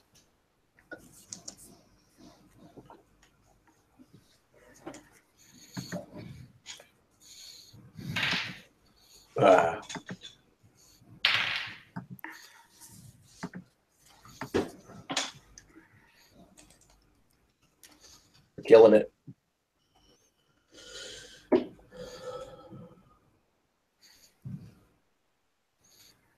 Jules.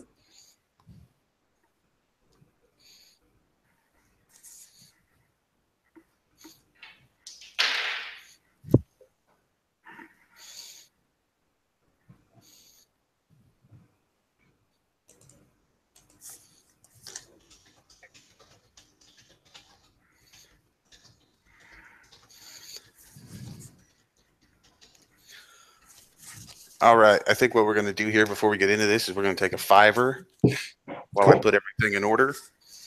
And then when we get back, we'll see what you guys can do. All right.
Let me know when everybody is back. I'm back. Yeah, man. I saw Matt. I'm here. Clyde's here. Waiting on Jimmy Boy, me Bob.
My wife just said, "Give him hell." Leroy Jenkins, as she walked off.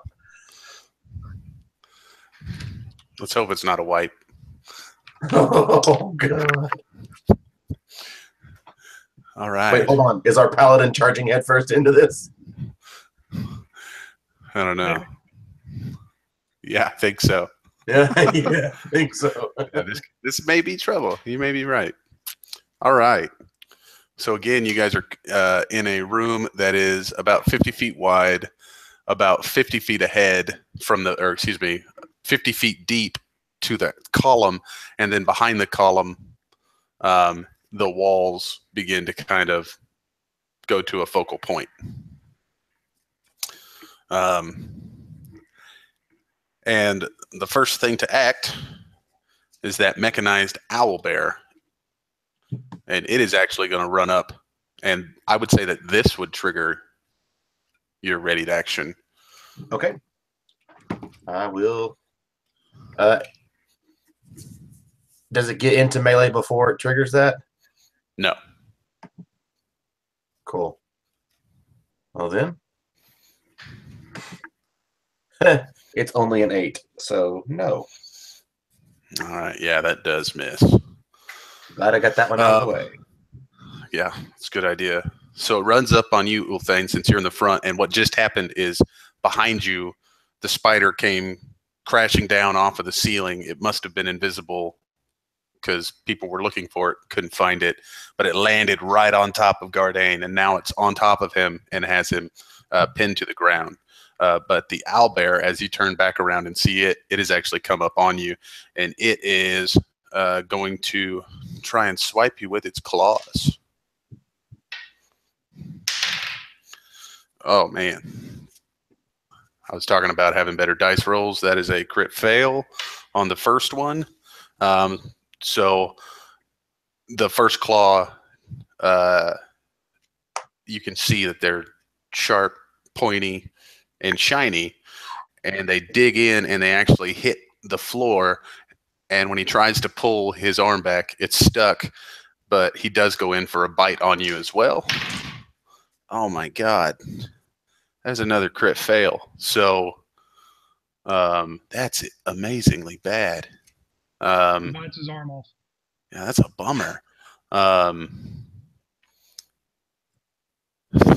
I'll figure that out. He missed. Everybody sees the column close, and it just kind of pulses out a light. And then it is your turn, Jules. Turn my attention to this column that's pulsing with light. Is there, at this stage, being a rhythm or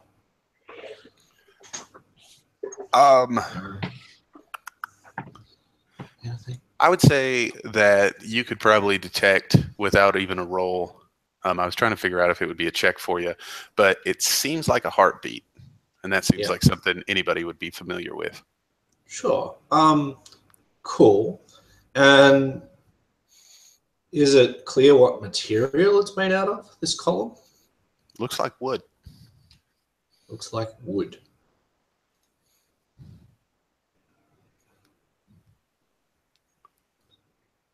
All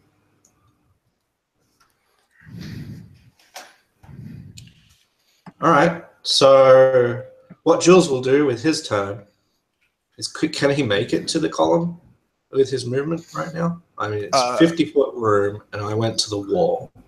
Yeah, so I would say that it's probably 50 feet to it from 50 where feet you're at. to it. I'll move 30 feet. Okay. When you move 30 feet, that's going to put you right next to Gardane and the down spider.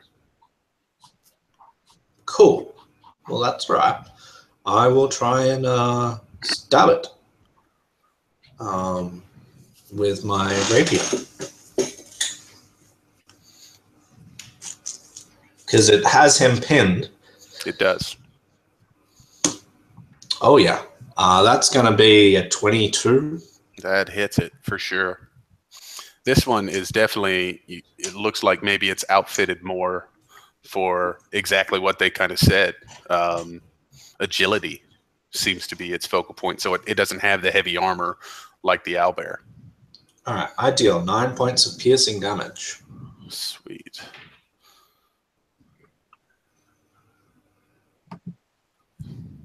Nice.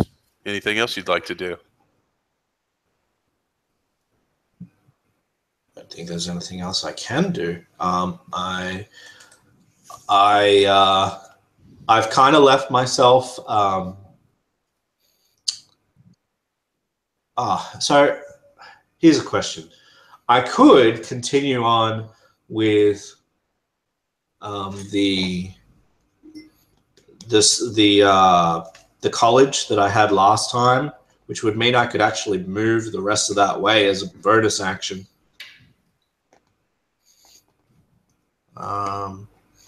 But I don't think that that's very balanced. So I'm going to say no. Yeah, I'll just end my turn. Okay. All right. Ulthane, you just saw this spider fall on your brother, have him pinned down. A bear came up, and for something that's supposed to be strength and wisdom, it was really bad.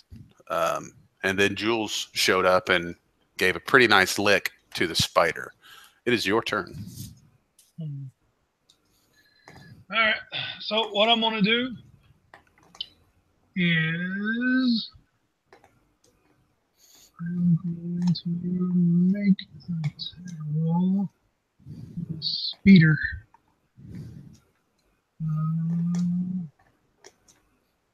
19. 19 hits. Okay, so as a bonus action, I'm going to cast a lovely spell called Thunderous Smite, which is going to hopefully knock him the hell off my brother. Give me 1 second. I'll tell you this. I think it's a saving throw for the knockback effect. Okay. Which save is it? That's what I gotta look up. I got it. I got my spell book. Hold on.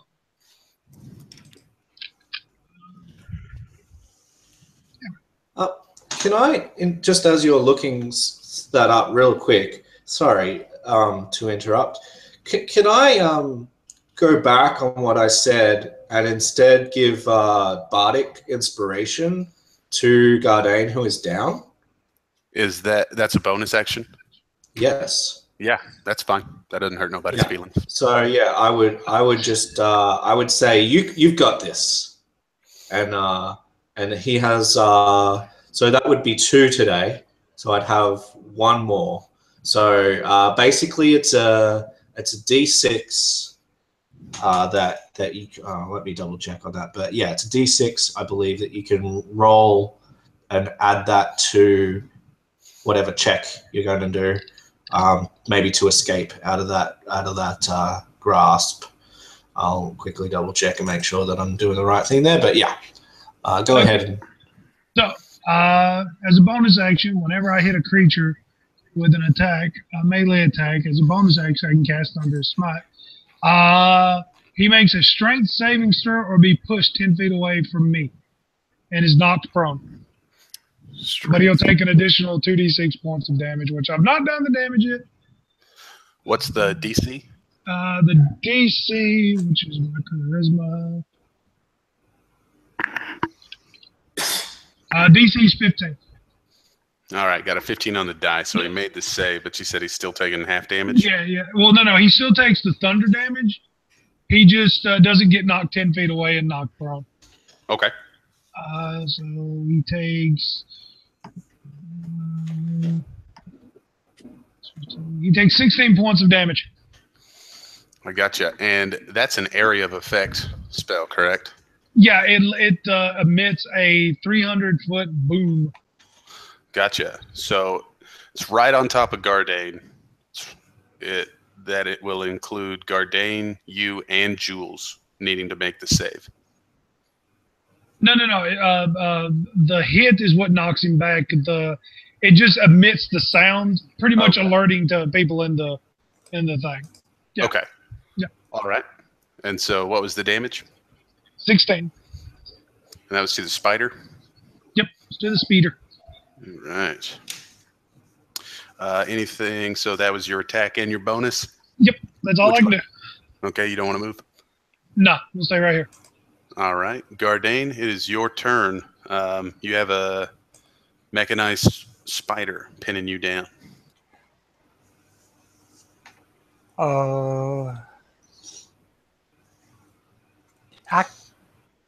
I can still attack it, right? I don't, or... Yeah. I think what I'd probably call this would be restrained, which I think gives you disadvantage. Okay, then I'm gonna chuck this spider off of me. Okay. And I'll use the D6. It's strength. Oh, I don't have absolute anyway, so 9, 10, 11. And I believe he was given Bardic Inspiration too, Cardo. Yeah, I had to roll that too. 13. All right. I got a 12 total, so you are able to easily shuck him aside. Okay, I'm going to stand up. Okay. That's only half your movement. Would you like to continue to move? Yeah, I'll try to put myself more onto the spider. I'll move to where I threw the spider. Yeah. So it's right there. You kind of jerked it off to the side, and it's flipped over, and it's on all 8 legs, and you've kind of turned to face it. But you are between it and Jules at this point. Okay. All right. I'm done. All right. In a brilliant light, this horse with a horn, this unicorn, kind of comes charging in to make an attack. And as it's moving, it's almost got this prismatic rainbow coloring that just runs down the side of it very quickly. And then it goes back to that kind of stark metal. And let's see. All right. So it's going to run at Ulthane since he's still right there. So you gotta be kidding me. Awful. So he comes in and it tries to gore you. But you kind of quickly shuck out of the way very quickly. And as he does, he comes up on his back hoofs and tries to stamp on you. Oh my God. And he goes up and he lands exactly kind of where he put his stuff. Man, I'm going to have to get 2 new D10s or D20s. That could be my problem. I'm rolling D10s. D10s, yeah. That might do a different. All right. So, yeah. Awesome. Roland. All right, I'm going to position myself in a way that I can see the spider without aiming at Gardane. You actually have a clean shot Perfect. right from where you're at, if you'd like. Perfect. Then I am going to spin. Where did it go? I'm going to spend 2 psi points to imbue my my crossbow with psionic damage. Oh yeah. All right. 19. That hits. Okay.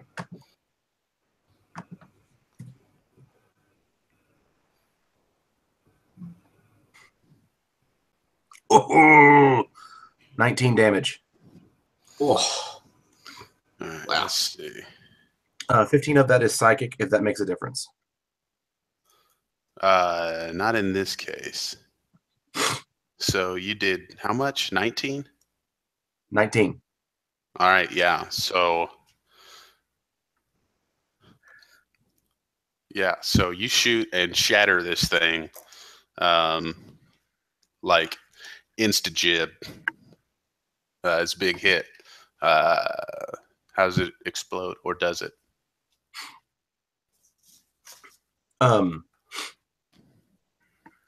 You watch as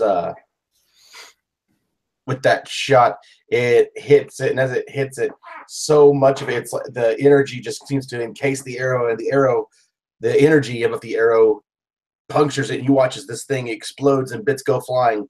The arrow keeps going, and I will leave my sword there to be all badass, run up and catch that arrow that I shot and reload it into my bow. Because I'm super. I think technically it'd be like half of your arrow, right? Since that's all you can find. Yeah. A little D&D humor. All right. So next spider's dead. All right. So we come back around, and this owlbear finally rips his hand out of the ground, and he goes and tries to make a swipe again at Ulthane. Oop, these are the ones that did not work. Let's try this one. All right, first one misses. This was closer, though. And so he goes for a swipe and a bite, and misses on both. You are well armored or nimble or something that is a mix between both. You're some sort of dancing angel. The column in the middle again, boom, boom, kind of pumps. Jules.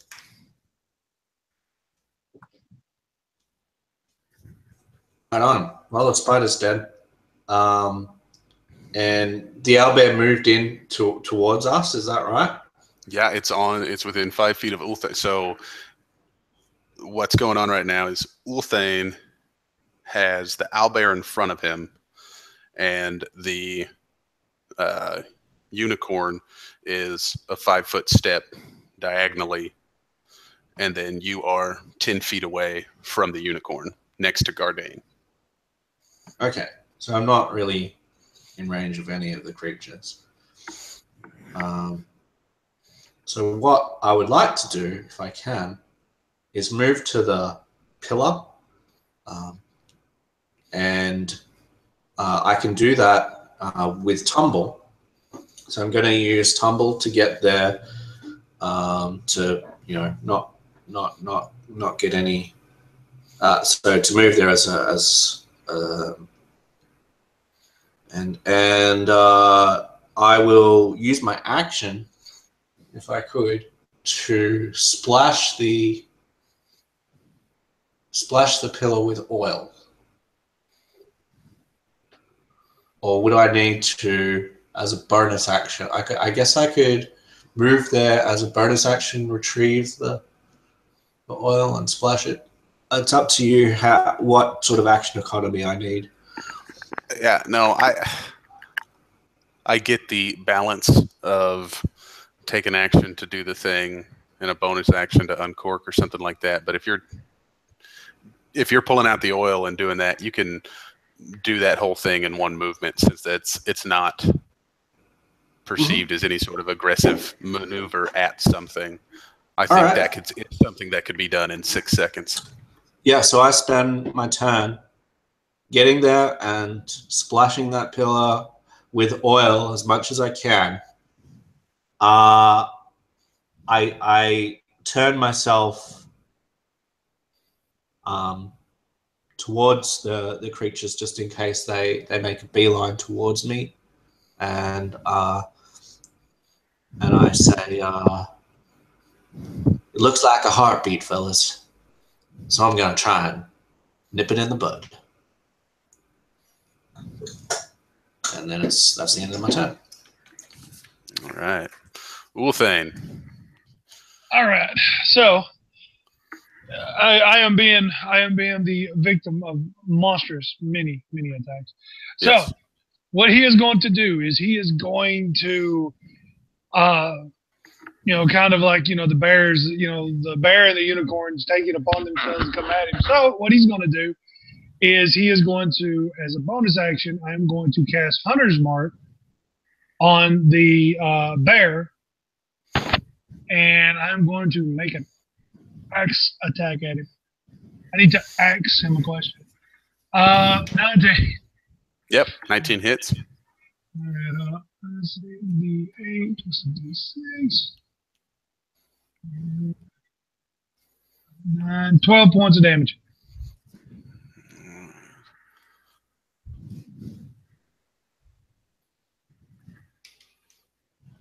All right. And that'll be my turn. All right. Gardain. I'm going to attack the. Well, yeah, I'm going to try to attack the bear this time. Okay. Way is the bear from me because I was near the spider. I may have to move. You are right behind Ulthane. So you can go a couple of ways to the bear. You can go to the left and stand on the left side of Ulthane. You can go to the right side of him, and on the right side you can reach the bear, but you're face to face with the unicorn. I'll go where the unicorn is and put myself between the unicorn and my brother, and I'll attack the bear. Okay.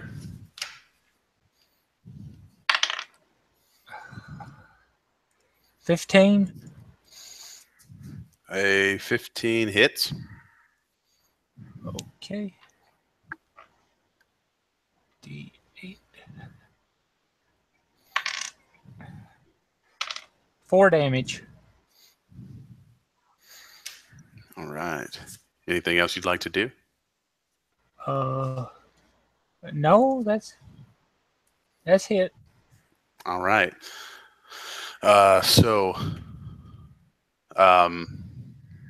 The voice comes over the PA, quote unquote, PA system, and everybody sees that the horn lights up and blinks. The mouth on the bear, the spider doesn't blink at all.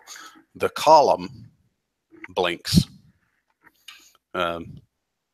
Says, "Oh boy, you already took care of my spider, huh? He was supposed to be agile and smart. I guess I might have been wrong about that. Perhaps he's not suited to be a standard. So what does that leave me? The strength, the wisdom. Oh, my unicorn. Oh, it's very flashy, of course. It's exciting. What else is there?" And the unicorn makes tries to drive his horn at you, Gardain. Is the unicorn within 5 feet of me? Yes. I would like to impose disadvantage on it. Okay. Using my shield for my fighting style.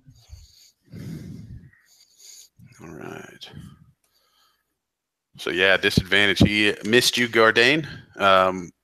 Going in with the horn, same thing, kind of rears back.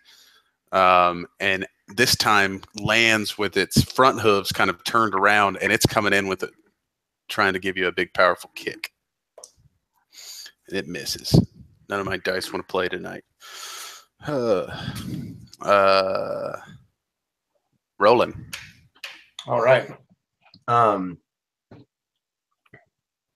How's the? Can I get into position to shoot the bear? Quick spin around, looking to see which one I've got a clear shot to. You are within movement to have a clear shot at the bear. It would Cool. be like swinging out wide to the left. Cool. Well, then I will do that, and I will spend another 2 points. Okay. Sweet. 16 on the dice, so 20. That hits. That'll hit. Oh, that's terrible. So it's 15 damage. Oh. 7 of it psychic because I rolled a 6 and a 1 on those d10s. So you said 17 damage? 15. 15. 7 of it is psychic. All right. And now that you've done it twice, you see the psychic damage is kind of putting the whatever this communication where it blinks, the target that you hit with this psychic damage, it seems to kind of work out of turn. Like it looks like she should be talking, but no sounds coming through. Okay. Anything else you'd like to do? If I have any movement left, back away. Yeah, I would say that you're maybe 20 feet away from it, which puts you pretty close to the back wall. Yeah. But yeah, I would say you've only moved 10 feet so far. Yeah, I'm trying to keep my distance. Cool. All right. Well, the owlbear is up, and of course he persists because he must hit something. So he's going to try and bite first this time at you, Ulthane. God, freaking A. And then try and hit you with his claws. Uh-oh. Hooray! How many dice have I rolled? That's a hit. Sorry, I got to be a little excited. So he comes in with the claws. Let's see. Now I got to look for where it's actually at. All right. And you take 8 points of slashing damage as this comes across. All right. And he looks very proud. The column, boom, boom. And then the voice again says, now what is it? I had all the others. But, oh, that's right. Fortitude. And in front of you, Jules, this column, the base of it reaches out and tries to bite at you. All right. And that is a hit. Cool. And that will deal. Oh, yeah. That'll deal 4 damage, 4 piercing, and 4 acid damage. So a total of 8. Total of 8. Okay. It's your turn, Jules. I scream out in pain as this. You said it's is the pillar that bit into me, is that sort of low down, like my legs, or is it just like yeah? So I cry out in pain as this burning sensation on my legs, and I'm gonna smash my lamp on that pillar, which is covered in oil, as my action. And as my bonus action, I am going to disengage with Tumble and move away from the pillar. Because now it's, well, hopefully it will catch a nice hot blaze, but we will see. I might have to fan it a little bit, but in this case, I don't want to be anywhere near that. Cool. So make an attack with an improvised weapon. Alrighty.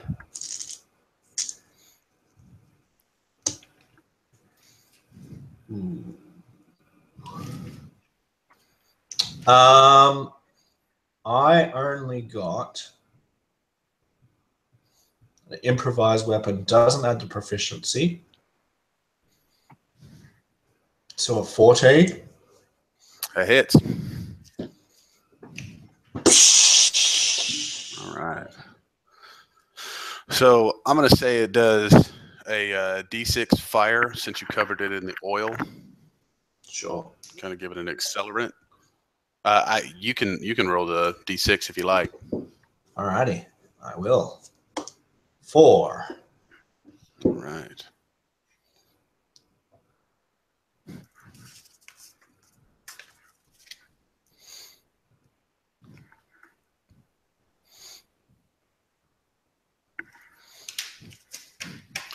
All right, and then you're going to disengage. Where are you moving to?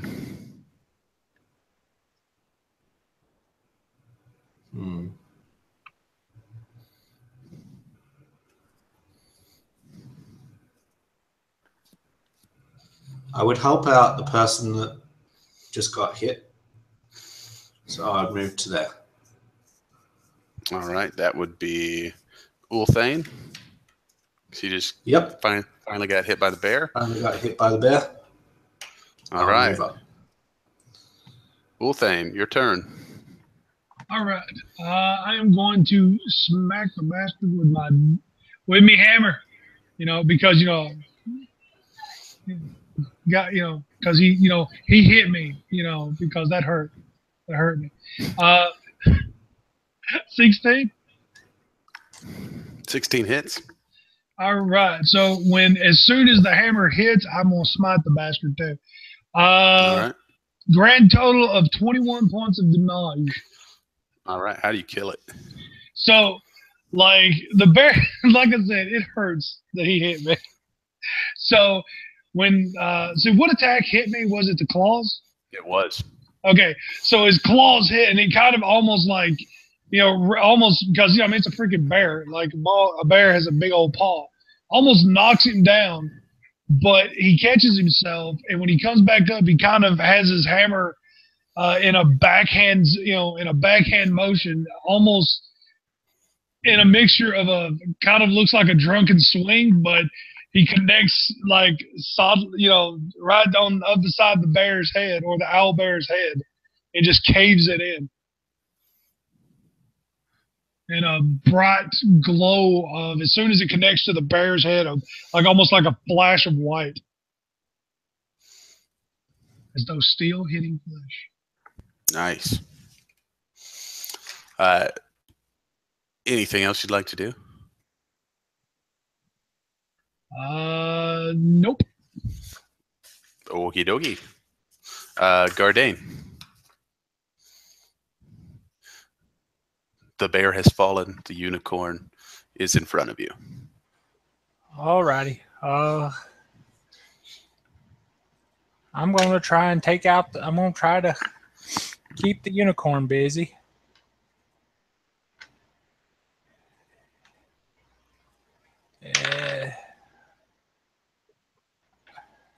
I got a 15 again.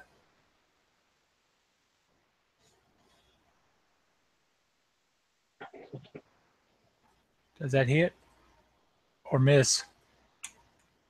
It hits. Sorry, I was muted. 6 damage. Nice. And I'm going to stay where I'm at. All right. The unicorn rebuts. And he tries to spin around and kick you again and misses. This time when he's swinging his body back around to center on you, he's trying to gore you with that horn. And he misses. It's unbelievable. Roland. All right. Watching that column bite. I'm going to try to, let's see. Oh no, the owlbear is still up, right? No, the owlbear's down. It's the unicorn is the only one. Got it. Okay. Creature. Well, then I will shoot the unicorn. Okay. But I'll only spend 1 point this time. And again, you kind of have to spin a little bit further around to the left. Now you're at 9 o'clock, essentially, if the door you walked in was 6 o'clock. Oh, crit! This is a shot on the Not unicorn. 20. Yeah. All right. So you So it's hit. going to be what? I said it hit. It crit. Yeah. I was agreeing Okay. with you. It'll be 10. Ooh, doggy, it's a 10 on the die there too. 20, 26. It's going to be 34 damage. Nice. Rock Holy this moly. thing. So you and what's that look like? I mean, you rock this thing.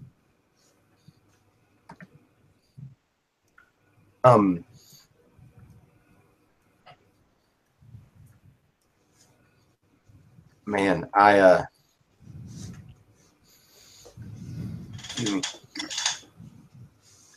over here, just really, this is lighting up in my hands. I'm thinking, all right, I have this. Shoot it. All right. Ran over, grabbed it, reload, shot it. Didn't kill it, but it's still working. This is nice. This time I'm like, all right.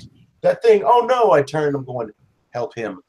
Pull that trigger, and as my trigger finger just hits the trigger on the crossbow, you watch my finger light up.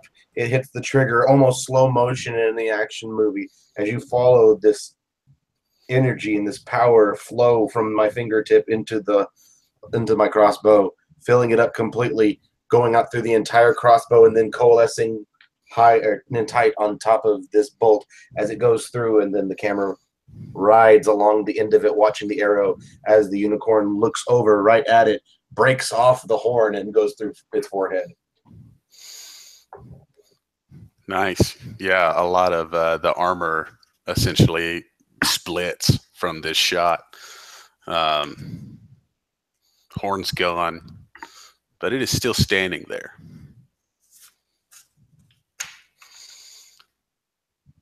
Once more, the column, boom, boom. And again, everybody notices first because they can see Jules. The red, the different shades and tones and colors, is back in Jules's attire. And when you look to your sigil, it's back on that as well. Jules.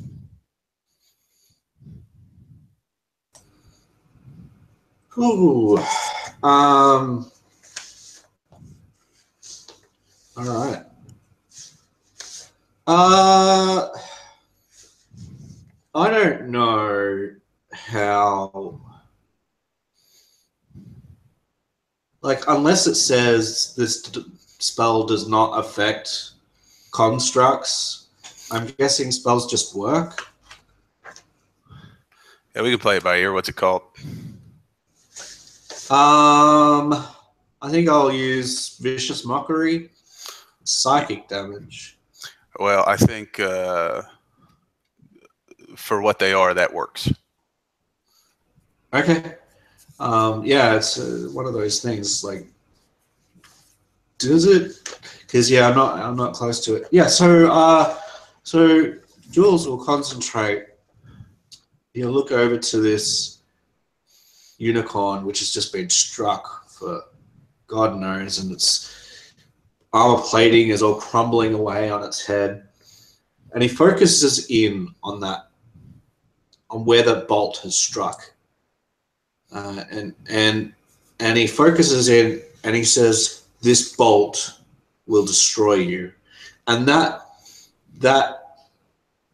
goes over. And I'm going to see if he needs a wisdom saving throw.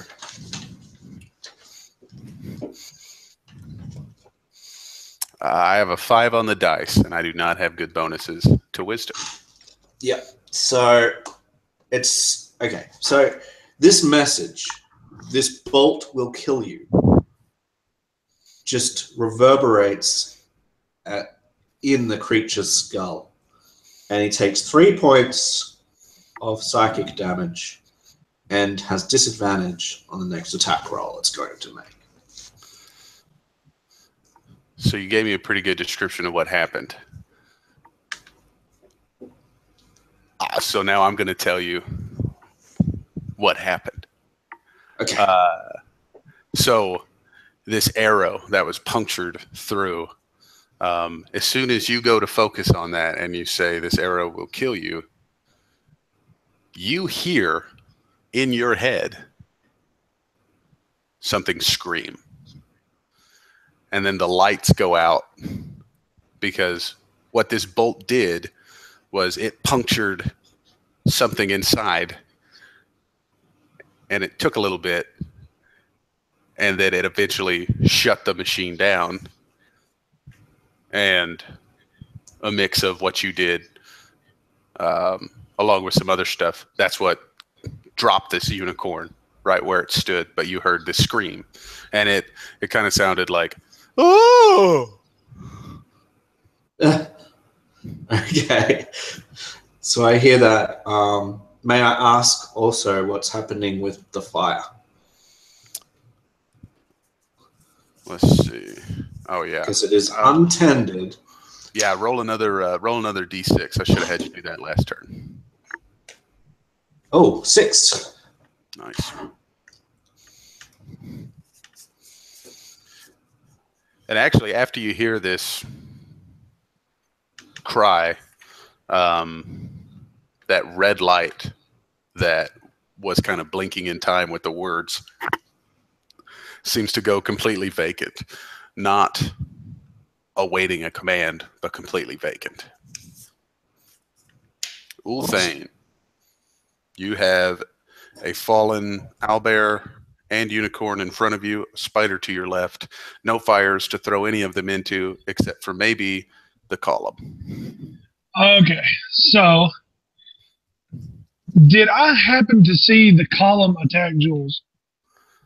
I would say that you either had your vision blocked or your attention was taken. So that wouldn't have been something that you necessarily Okay, saw. so yeah. All right, so anyway, I'm going to take a swing at.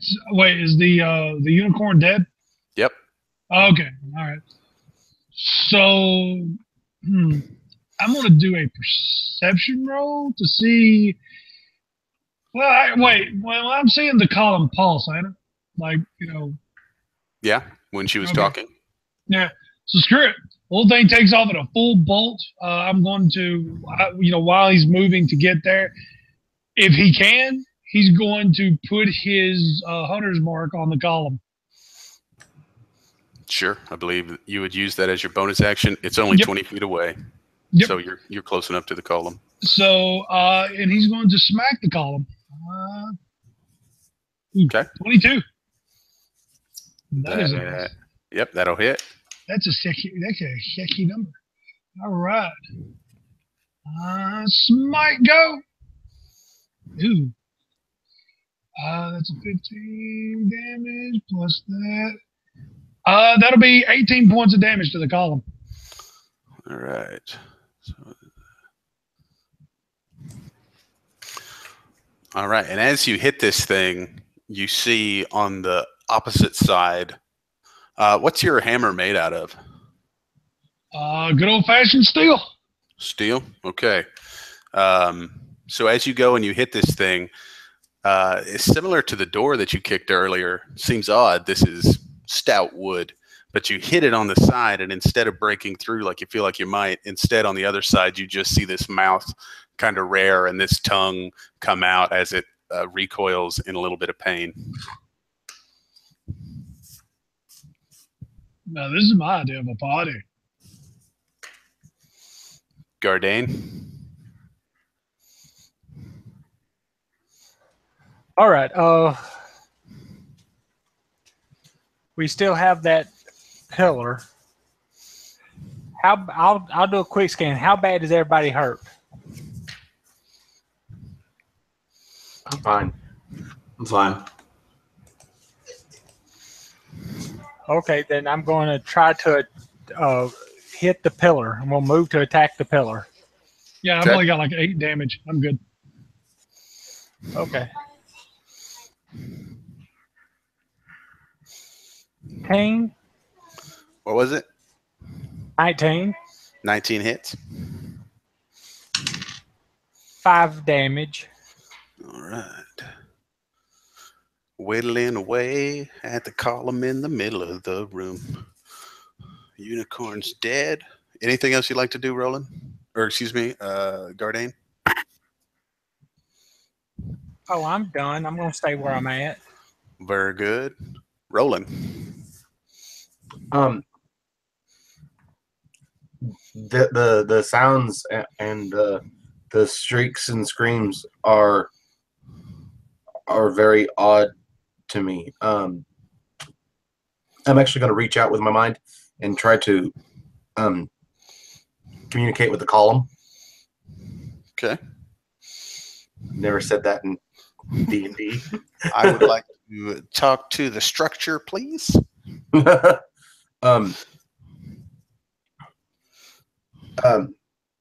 I reach out to it, loading my crossbow. How do we get out of here? Like my full intention is I think I can talk to this chica through this column. Like I found a medium. So you ask the question and you sit there, and while you await the response, you don't actually get a response, but you can hear something on the other end, and it's, all right, pack him up. Don't let this get out of hand, okay?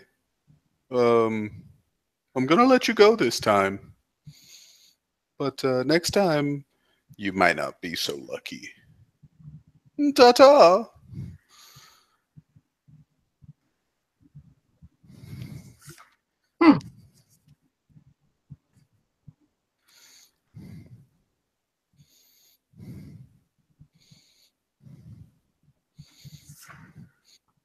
Anything else, Roland? I'm trying to decide whether that was meant for me. I can let you roll insight. I'll take it. 5 on the dice.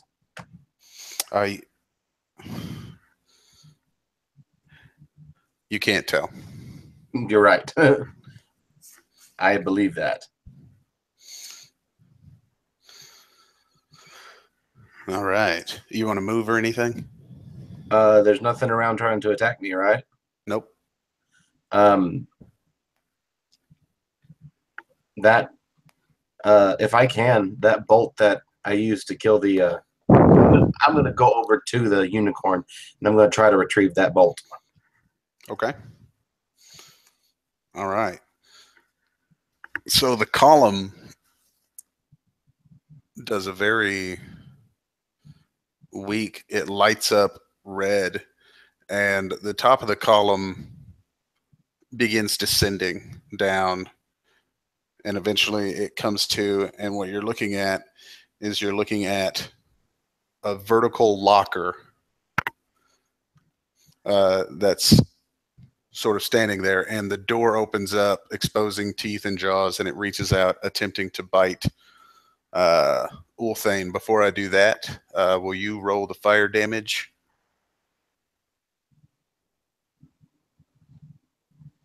Two points.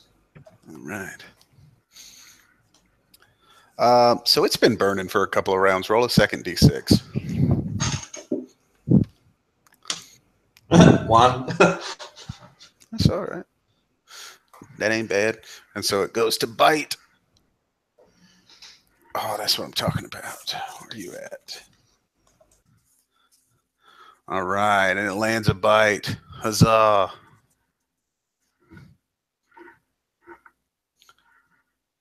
And it will do 5 piercing and 8 acid. 13 total to Ulthane.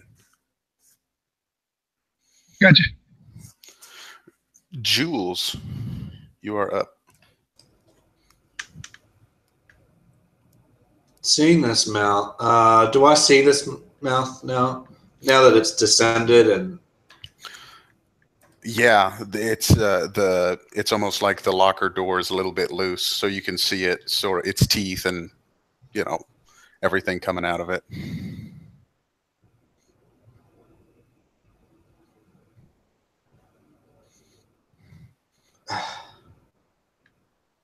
so Jules just shakes his head and it's like, ugh. He sees the fire burning. Is it clear? Actually, so Jules will just try to move up to it and stab his rapier into this mouth. Okay. I guess.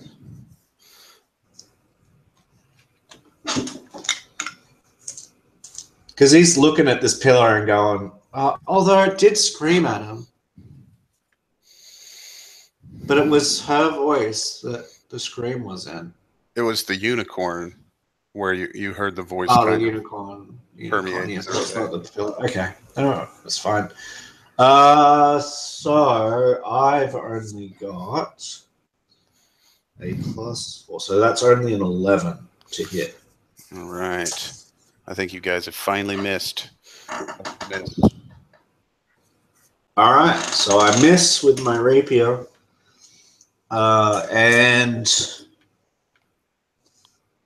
yeah, I just sort of strike it at the wood, just doesn't pierce in, and I'm just like, sort of kick it, not as an attack. I'm just like bit frustrated, not knowing how to deal with this. Like Jules' speciality is with people's minds, and coming across this inanimate object that then animates and like he's like just doesn't know what to do.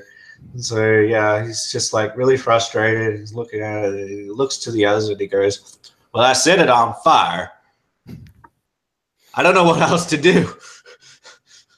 And that'll be his turn. Ulthane. All right. So he's going to smack the damn thing with his hammer. 24 to attack, and let's see, what's my damage? And 10 points of damage. Is that with your hunter's mark? Yeah, that's with hunter's mark. Yeah. All right, just making sure. All right, yeah, the door/mouth on this thing kind of opens wide, and if a locker could pant, it is panting. Gardain.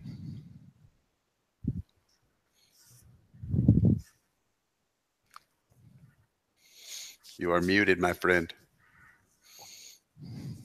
He told me he went BRB, but I said he put it in the group, but I didn't see I'm it. here. Oh, okay, all right, fine.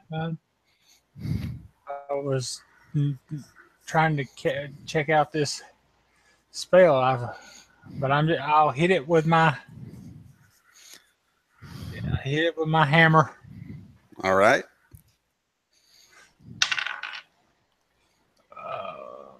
10. A 10 does not hit. Well, that's my try at it, dude. All right. You want to move or anything?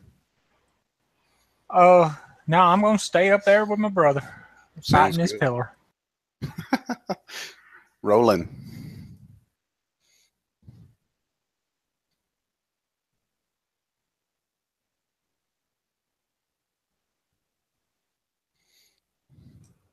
Muted. Yeah, Jim. Psychic seems to be doing something to this, so I'm gonna drop 2 points. Hoping to get enough damage. All right, does a 13 hit? A 13 does hit.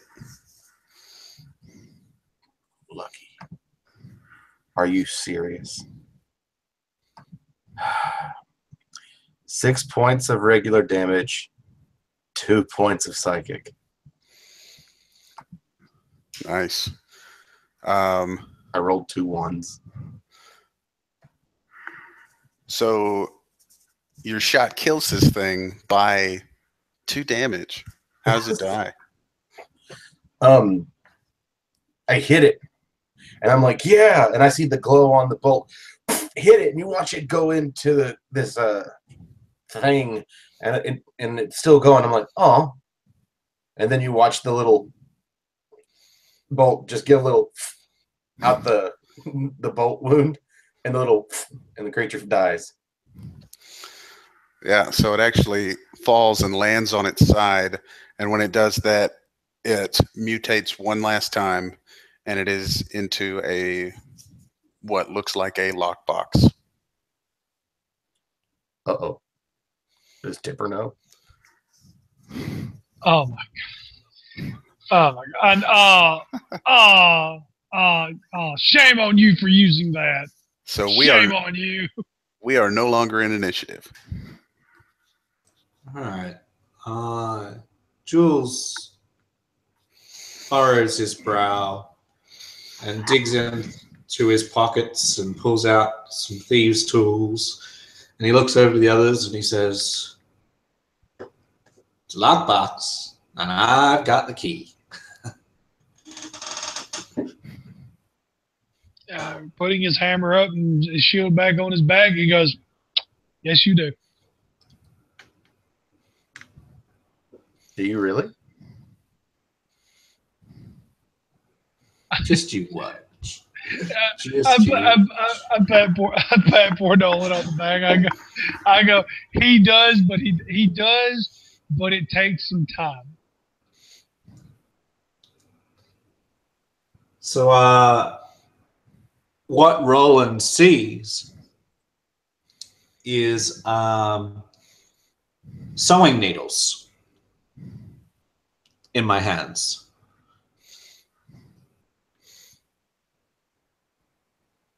Which would likely perk up his recent interest in sewing. Yeah, and I'm saying I have the key, and all you can see in my hands are sewing needles.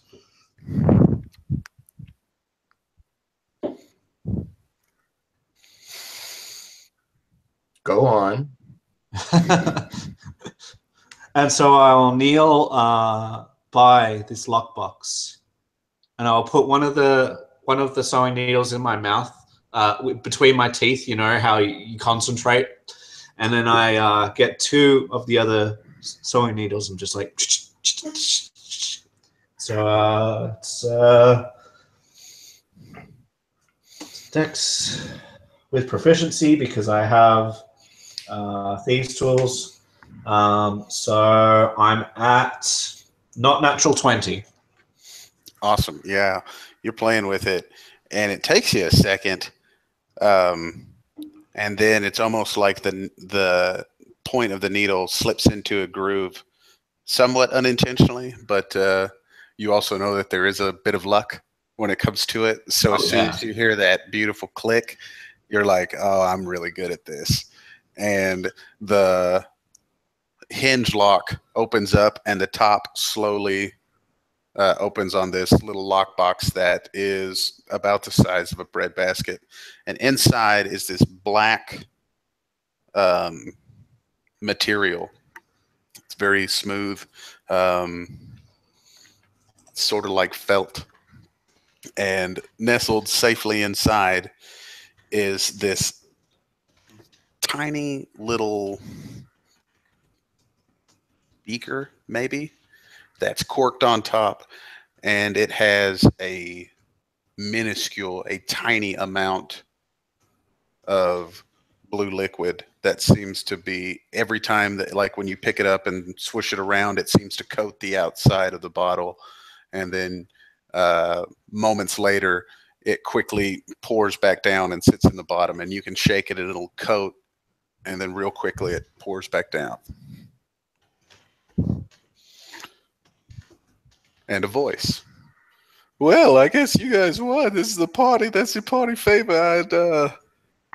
I think I'm just going to go ahead and you guys won this one. You got the best of me. So I'm really sorry that I did all this to you. Don't worry. Everything will be fine. Just make sure that you tell, and the horns blast real loud, that next time he won't be so lucky. Oh, and one last thing. Next time, Jules, perhaps I'll get to meet you. What? Jules is like, no, unless you want a rapier in your heart.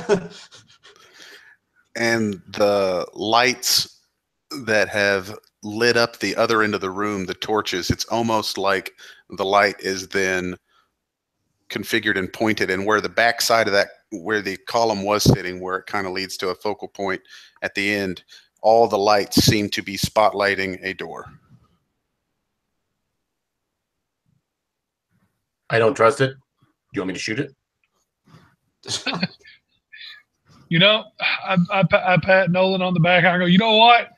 Shoot it a time or two. Just test it.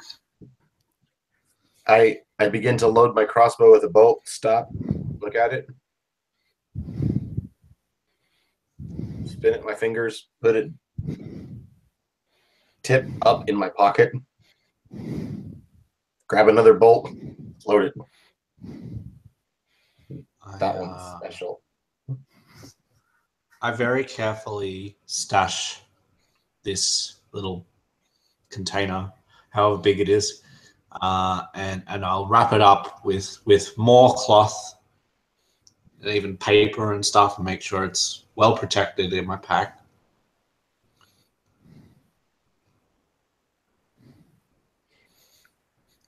Are you actually taking a shot at the door here, Roland? I'll take a pot shot at it, yeah. Okay.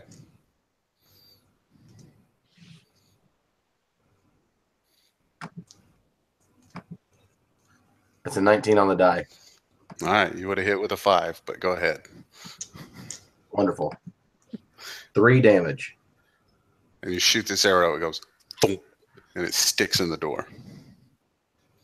And there's silence as we all look at the door and wait. It does not reel in pain. Well, I slowly creep up to it. Grab the Poke bolt it from a distance Look with at your the rapier. So, pull the bolt up. I wouldn't do it, but I just picture Ulthay trying to jump up, like,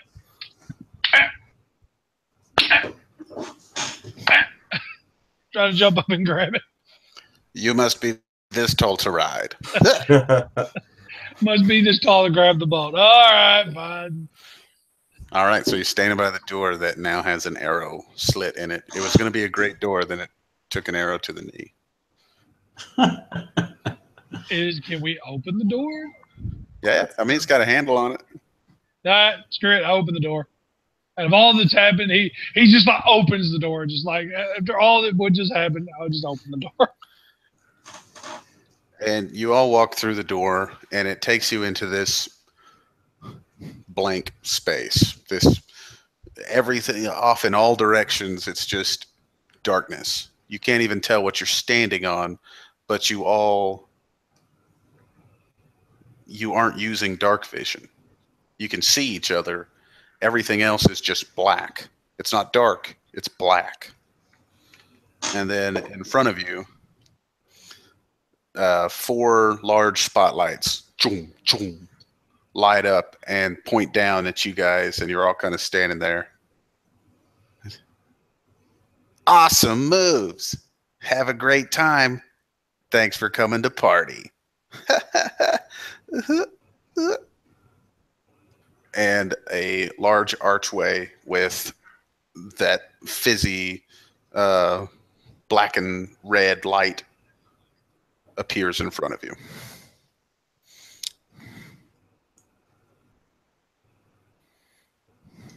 Well, old thing looks at the other big ones and says, I think we can go home now. Not a moment too soon.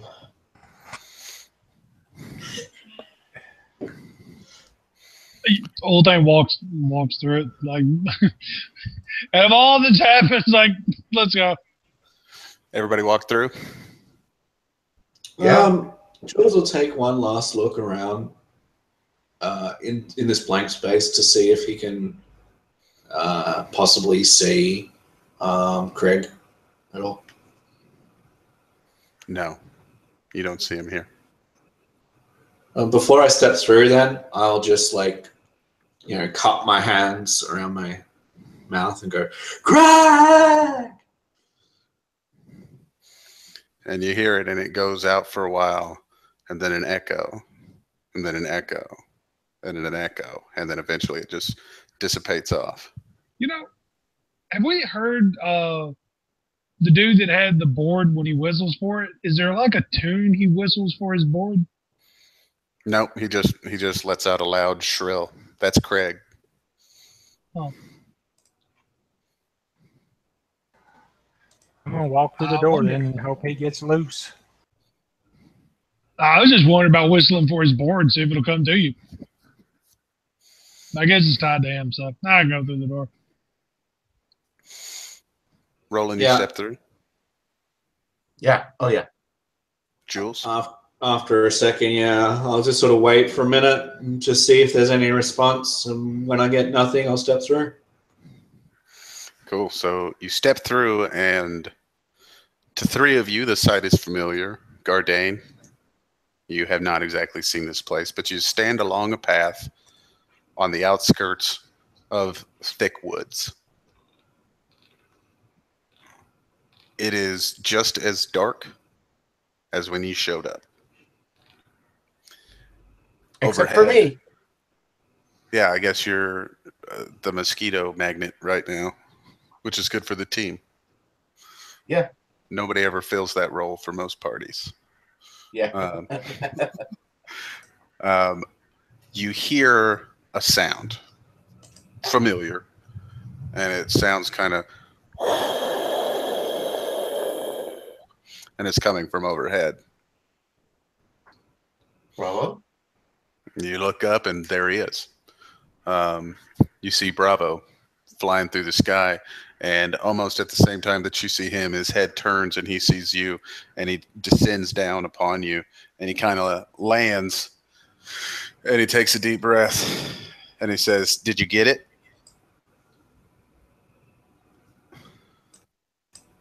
Yep, I got him in my pack. Good. But I don't know where Craig is.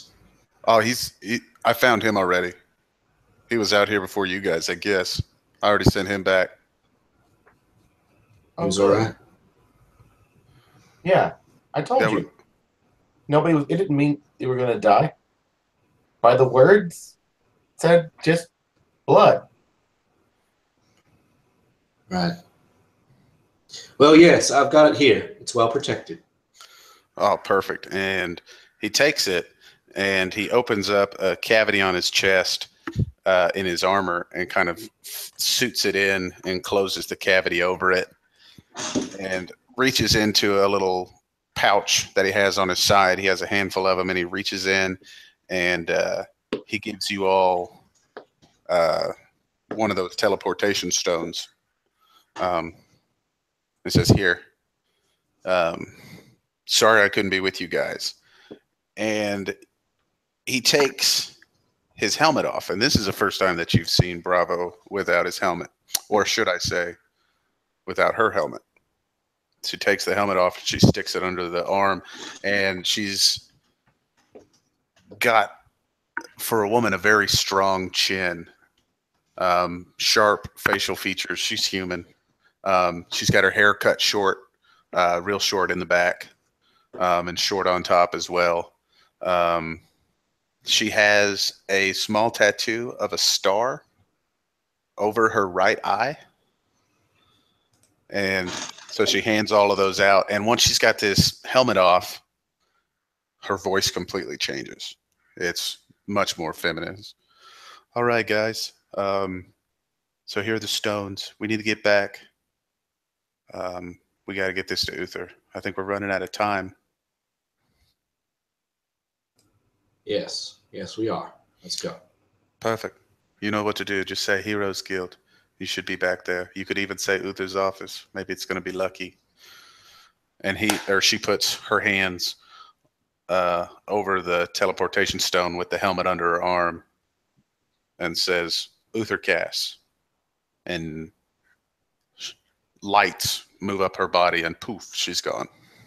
Poof. Yeah, I'll do the same. And I'll go after him. I'm next.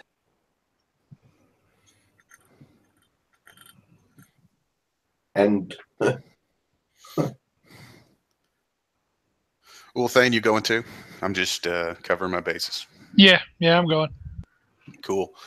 So one by one, you each pop up in Uther's room. And he's laying down. He's a little more relaxed than when you last saw him, where he was tense and stuck. But his breathing seems labored. There are a couple of stockade staff that are there, essentially being a nurse. And Bravo puts the helmet down, reaches in, and grabs the vial and shakes it real fast, uncorks and very quickly, puts it down, but doesn't feed it into the mouth, puts it right on his head, like mid-forehead.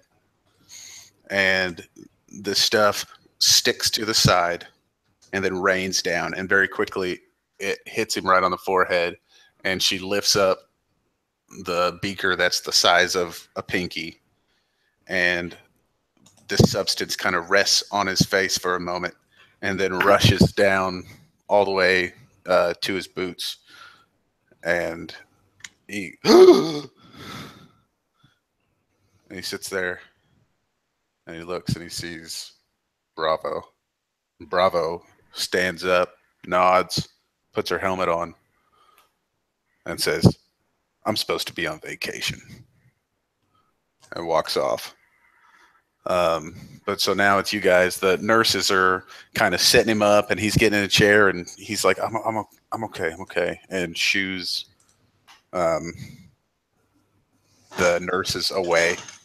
So it's just you guys.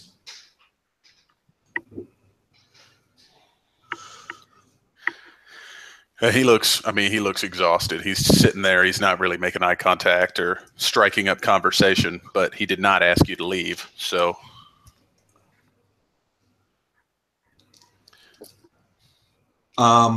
Jules will. Is there like stools and stuff? Like Oh, I yeah. could for grab sure. and sit down. I'll grab a stool and just sit down, and I would look at him and I would sigh and I would say, in case you're not aware of what happened, this is what happened. And he would just sum it up real quick.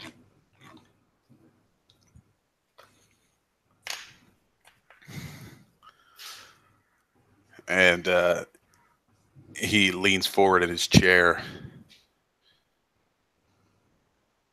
and he kind of looks and he's about to say something. And this is the first time that any of you have seen Uther anything less than like pristine, 100%, fully confident. This is the first time you've seen chink in the armor, metaphorically speaking. And he's sitting there, obviously weak, and he's starting to say something. And then his eyes go to Jules, and he kind of looks around you and looks at everybody else. And he says, sorry. Sorry.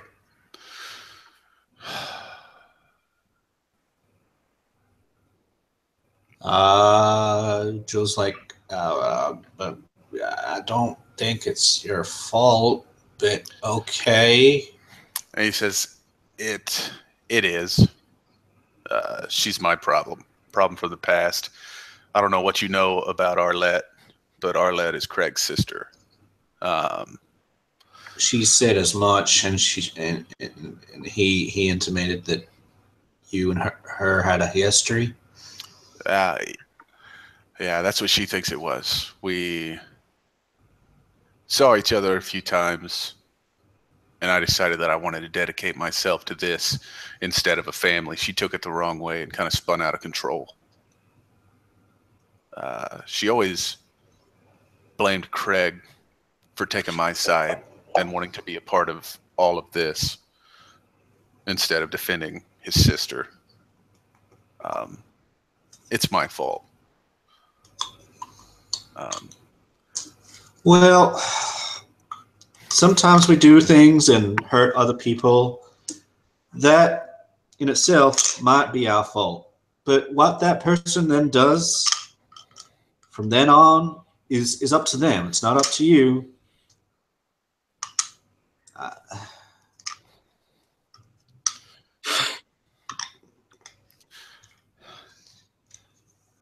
And he kind of leans back and he ponders over what you said, and he kind of, it's almost like something just occurred to him, and he said, what were the standards?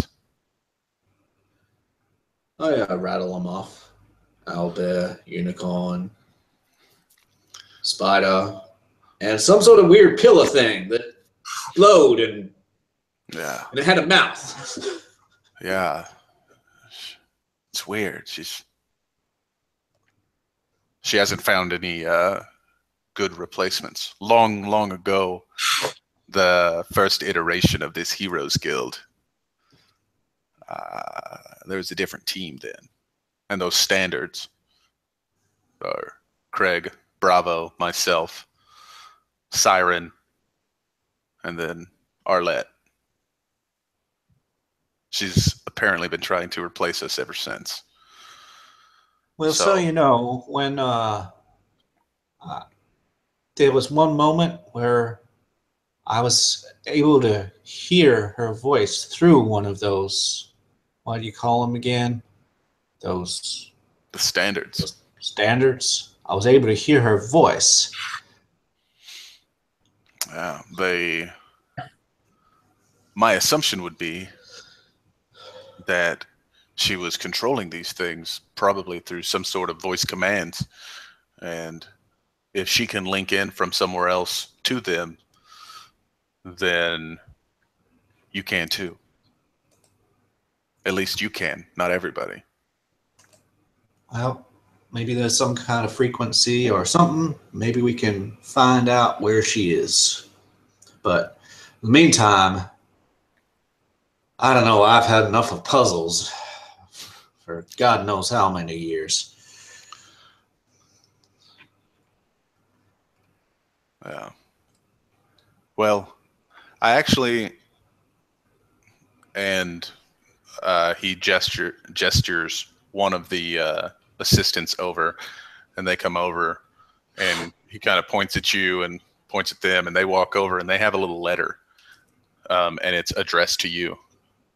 And inside is a request to go back to the town with the little fella to whom you gave your first lantern to. It doesn't have full details, but it's a summons. Essentially, the child has requested your presence, and because all it is just a presence call. We do consultations for free. So You have been summoned. You're going to go out there and see what's going on. If you'd like to. No, I definitely will. I mean, I left her. I left her this. When she's in need, she can call on me. So I got to keep to my word. So I will. Good. Very good.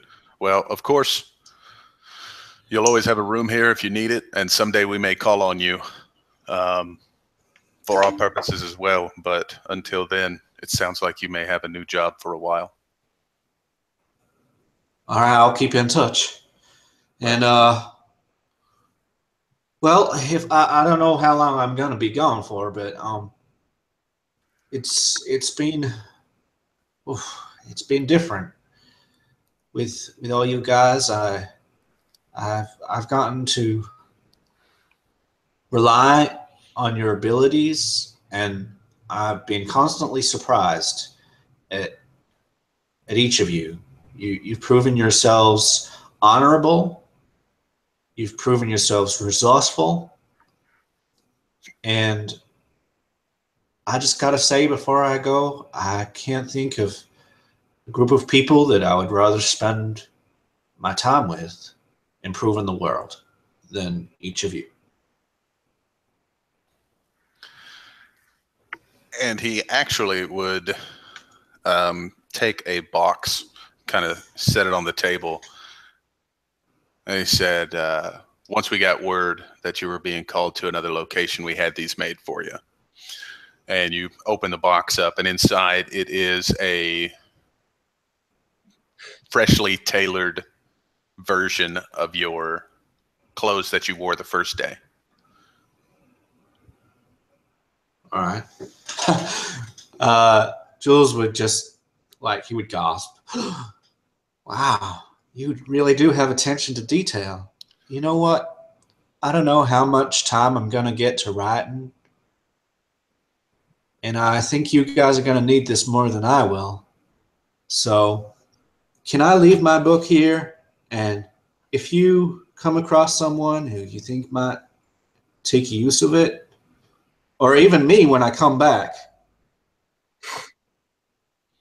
I think it'd be better off here anyway. He says, I'll tell you what. Craig, they gave that to you. Craig is aware that you're going to be on leave, so to speak. So just take it and give that to him, and he'll be able to reuse it for somebody here at the stockade. That sounds good. And he said, and as you're kind of looking through this, you see there's a tiny little pin, a brooch maybe even, and on it it's egg shaped, and in the middle there's 3 stripes. It's red, black, and blue, and it's real small, and it's just kind of tucked inside of everything. Anybody else? I'll take my flask out of my pocket, out of my pouch, and hand it to him. It says, "Here, the finest dwarf rye we have. When you take a drink, think of us." I'm not a dwarf. I would never drink that. I'm talking to Jules. But I don't want him to drink dwarven drink. That doesn't make any sense, Gardane. I'll explain it to you later. All right. Good luck.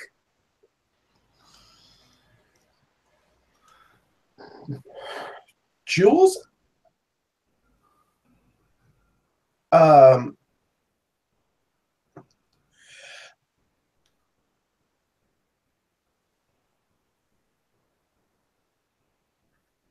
Have fun. I say, Roland, for you, I'll do my very best. And I think out of all of us, you've been the biggest surprise. Huh. That's interesting.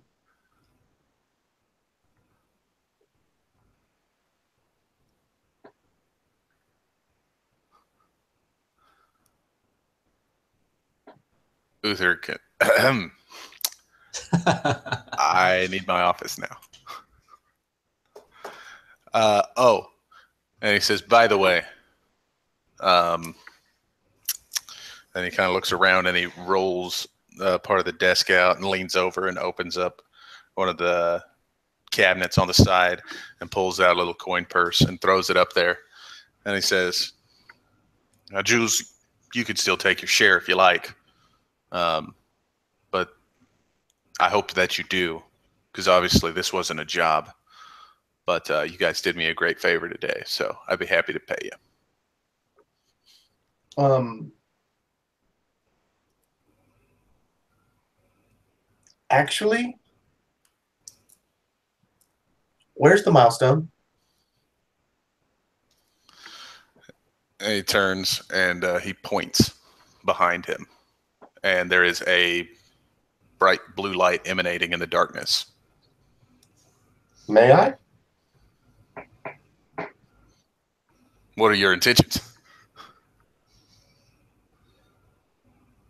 Can I reach the milestone?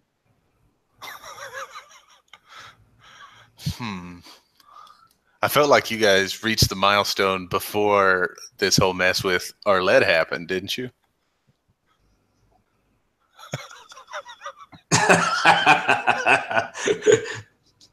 It's been a long time.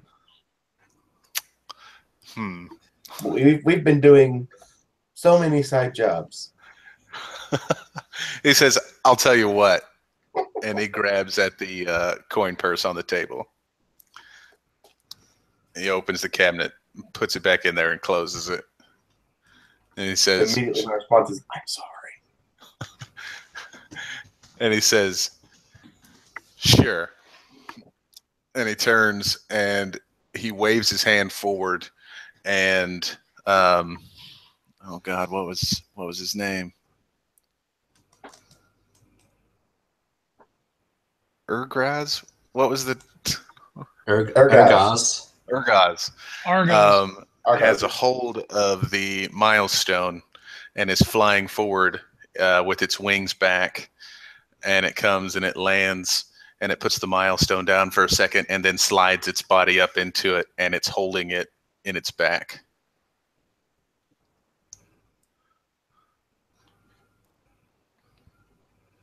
And he says, Urgaz isn't going to hang out forever. Jules? Yep.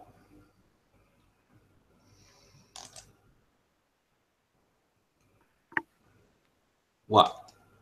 As I gestured toward the milestone. Jules? I suppose. And he sort of looks to Uther as if to sort of say, "You sure?"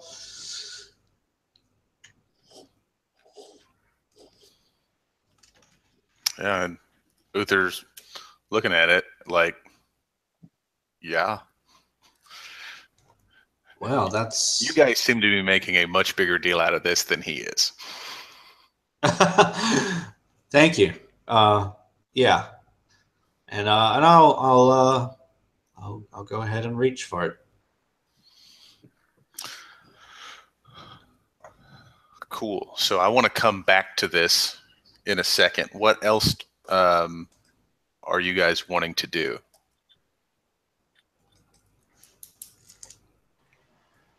I'm going to get some alcohol. I was tied to a chair. Fair. So you head to the tavern. Dwarven women around. What?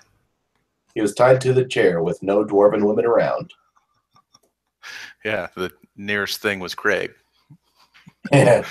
That's scary. But yeah, and you all probably have this odd realization wherever you are throughout the stockade, all at the same time. Bravo said Craig got back first. Every time you've ever returned from a mission, side mission, paid mission, consultation, anything, Craig has been there. And he's high-fived you, and he said his dumb surfer stuff. He's broed out. Gardane, you know that he's almost always at the tavern with you, and he's not there. And you all realize none of you have seen him. Well, Uldane's with his brother, so I mean, you know, there's alcohol to be had. He's thought more on this escapade than he ever wants to think again. Well, this is one of those cases of needing to know something, and as a puzzle. So, of course, Roland will try to find Craig, or at least find out what's going on. Cool. Jules, are you going to return your book? Well, I would try and follow Uther's directions and try and give it to Craig. Sure. So those two went to the bar. You two went to go find Craig's shop. You get down there, and you walk inside, and the place looks a little bit messy. It's not usually in pristine shape, but it's a little messy. Things that normally are hanging on the wall or set neatly on display are mussed a little bit. And you see Craig on the far side of the room, and he's actually opening up another case, and he's kind of raking things and looking around through it.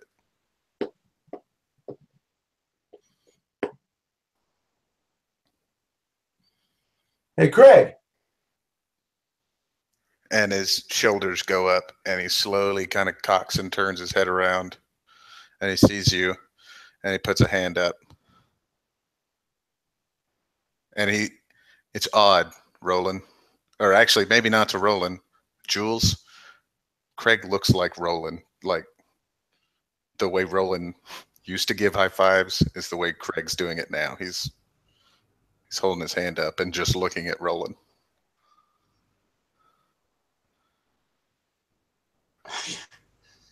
You all right, Craig? Yes.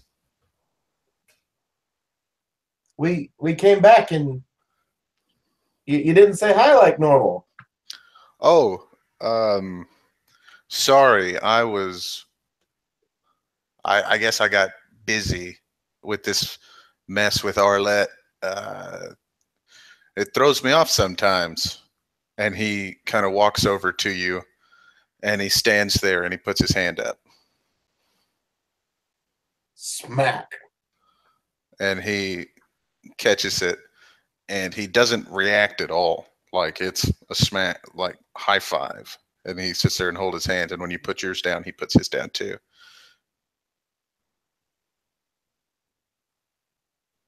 You need some help, Craig? Oh, no. Not today.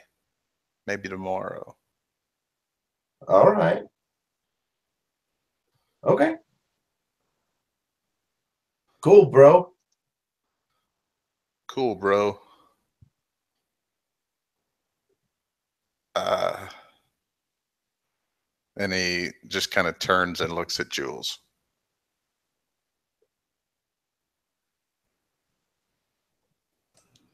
Well, I'm wondering if you would do us a favor. It seems I've been called away, and I don't know how long I'm going to be gone for. So would you take this book? I don't think I'm going to need it where I'm going, and just put it to use. Maybe there's someone else that is going out on adventures that might find use of it for it, at least until I'm back, which may only be a little while or maybe a long time. I don't know, but would you look after it at least? And Use it. he takes the book and he kind of quickly thumbs through it and lets the pages and everything rifle through it. And he holds it in his hand and he looks at the front and he kind of studies it for a second. And then he tucks it away and he says, "Sure." And he looks at Roland and says, "Bro, Bro, bro, sure, bro." All right. All right. Where are you going? Well, I've got my stitch work done on my tabard, so I'm gonna start working on the pants now. It's a good idea, bro. Yeah. You sure you don't need any help looking for whatever you're looking for? Oh, I'm actually trying to get everything in a different order because the other way was kind of driving me crazy. So I gotta make the mess, and when I clean it back up, I'll be able to put it exactly where I want to. I understand how that works. It's the way it all is in my head. Smack Jules in the back. See? He's fine.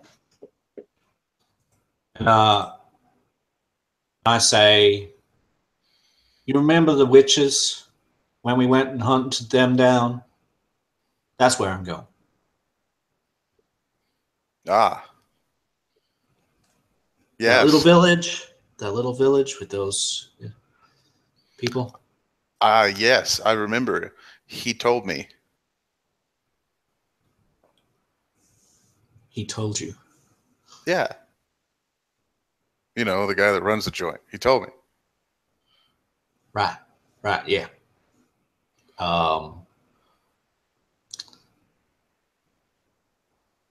Cool. Do you And I'll just, thing is, there's this conversation going on, and there's not really anything happening for me.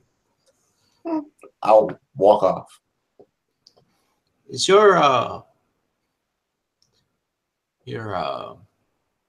board around? And he kind of looks at you. Says, she must have kept it.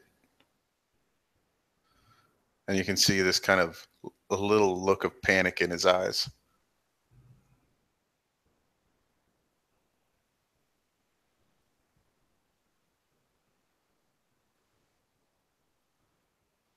Huh. You just seem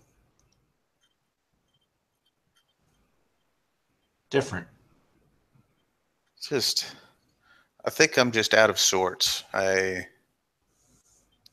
have not seen my sister in a great while. Right. Always catches me off guard. Right. And he would lay his hand on his shoulder and sort of go, You'll be all right. You can write to me at this address if you need. And he takes it and he actually flips the book open and puts it in like a bookmark. And he says, "I will." You keep well. You do the same. Be careful. Be safe.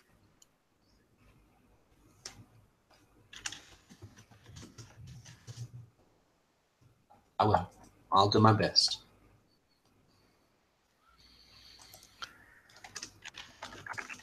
So we'll end on this little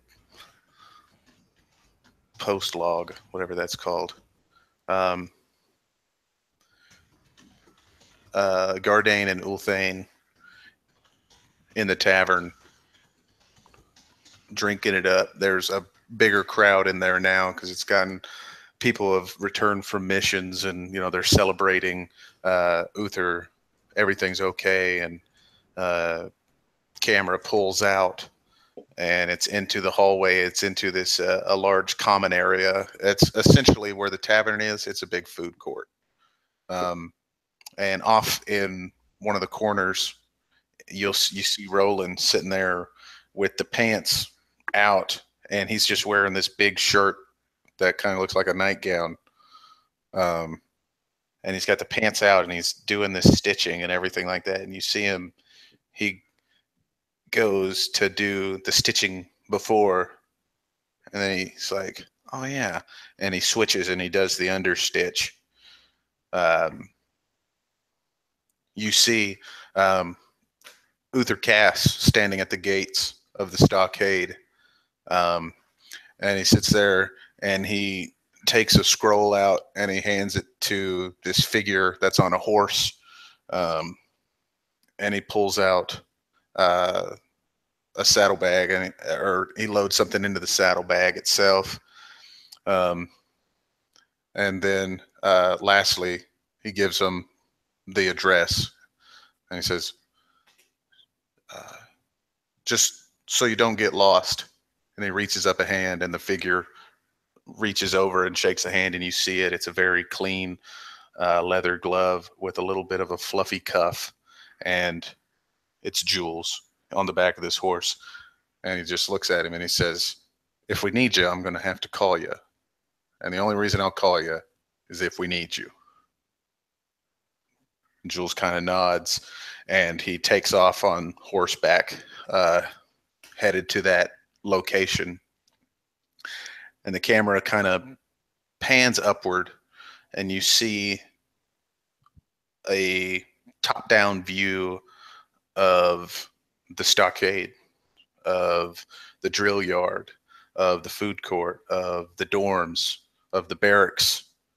And then the camera quickly zooms in, and it's moving through hallways, and it pulls up and it sees the elevator, and it goes down the elevator and pops out. And it's Uther Cass's room. It's dark. It's very dark. The only light in here is a blue light that's moving. And you see this figure holding the milestone. And almost there's something from behind. It's just this ticking. You can tell that this thing, you hear this voice, and it's in his head. And it says, have you found it? Have you found it? Have you found it? Have you found it? And then he's got it in his hands, and he looks into it, and it's the milestone. And the voice says, oh, yes, that's perfect. You'll do just fine. And the camera spins around. Sure as shit, Craig's sitting there holding this milestone in his hands, and he quickly looks over his shoulder, and he walks over to the wall where the first time you guys came into Uther's office, these nodes, these pods that are holding people, he sees there's a dragonborn body, there's a halfling body, there's 2 humans, and he walks over and he says, well, I suppose you could send him back now. And he hits a button that's on the wall, and this skinny door opens, and he holds the milestone up to it. The door expands. One last time, he looks over his shoulder, and as his gaze is turning back to this secret corridor, his glance gets caught on one of these pods. And in the pod is that little halfling. And it smiles. He's still alive. And he presses a button at the bottom of the pod and then steps into the corridor. The bottom of the pod opens up, corridor closes, and out gets flushed this little halfling who's just sitting there laying there still. But the milestone is gone. And so that is where we will end.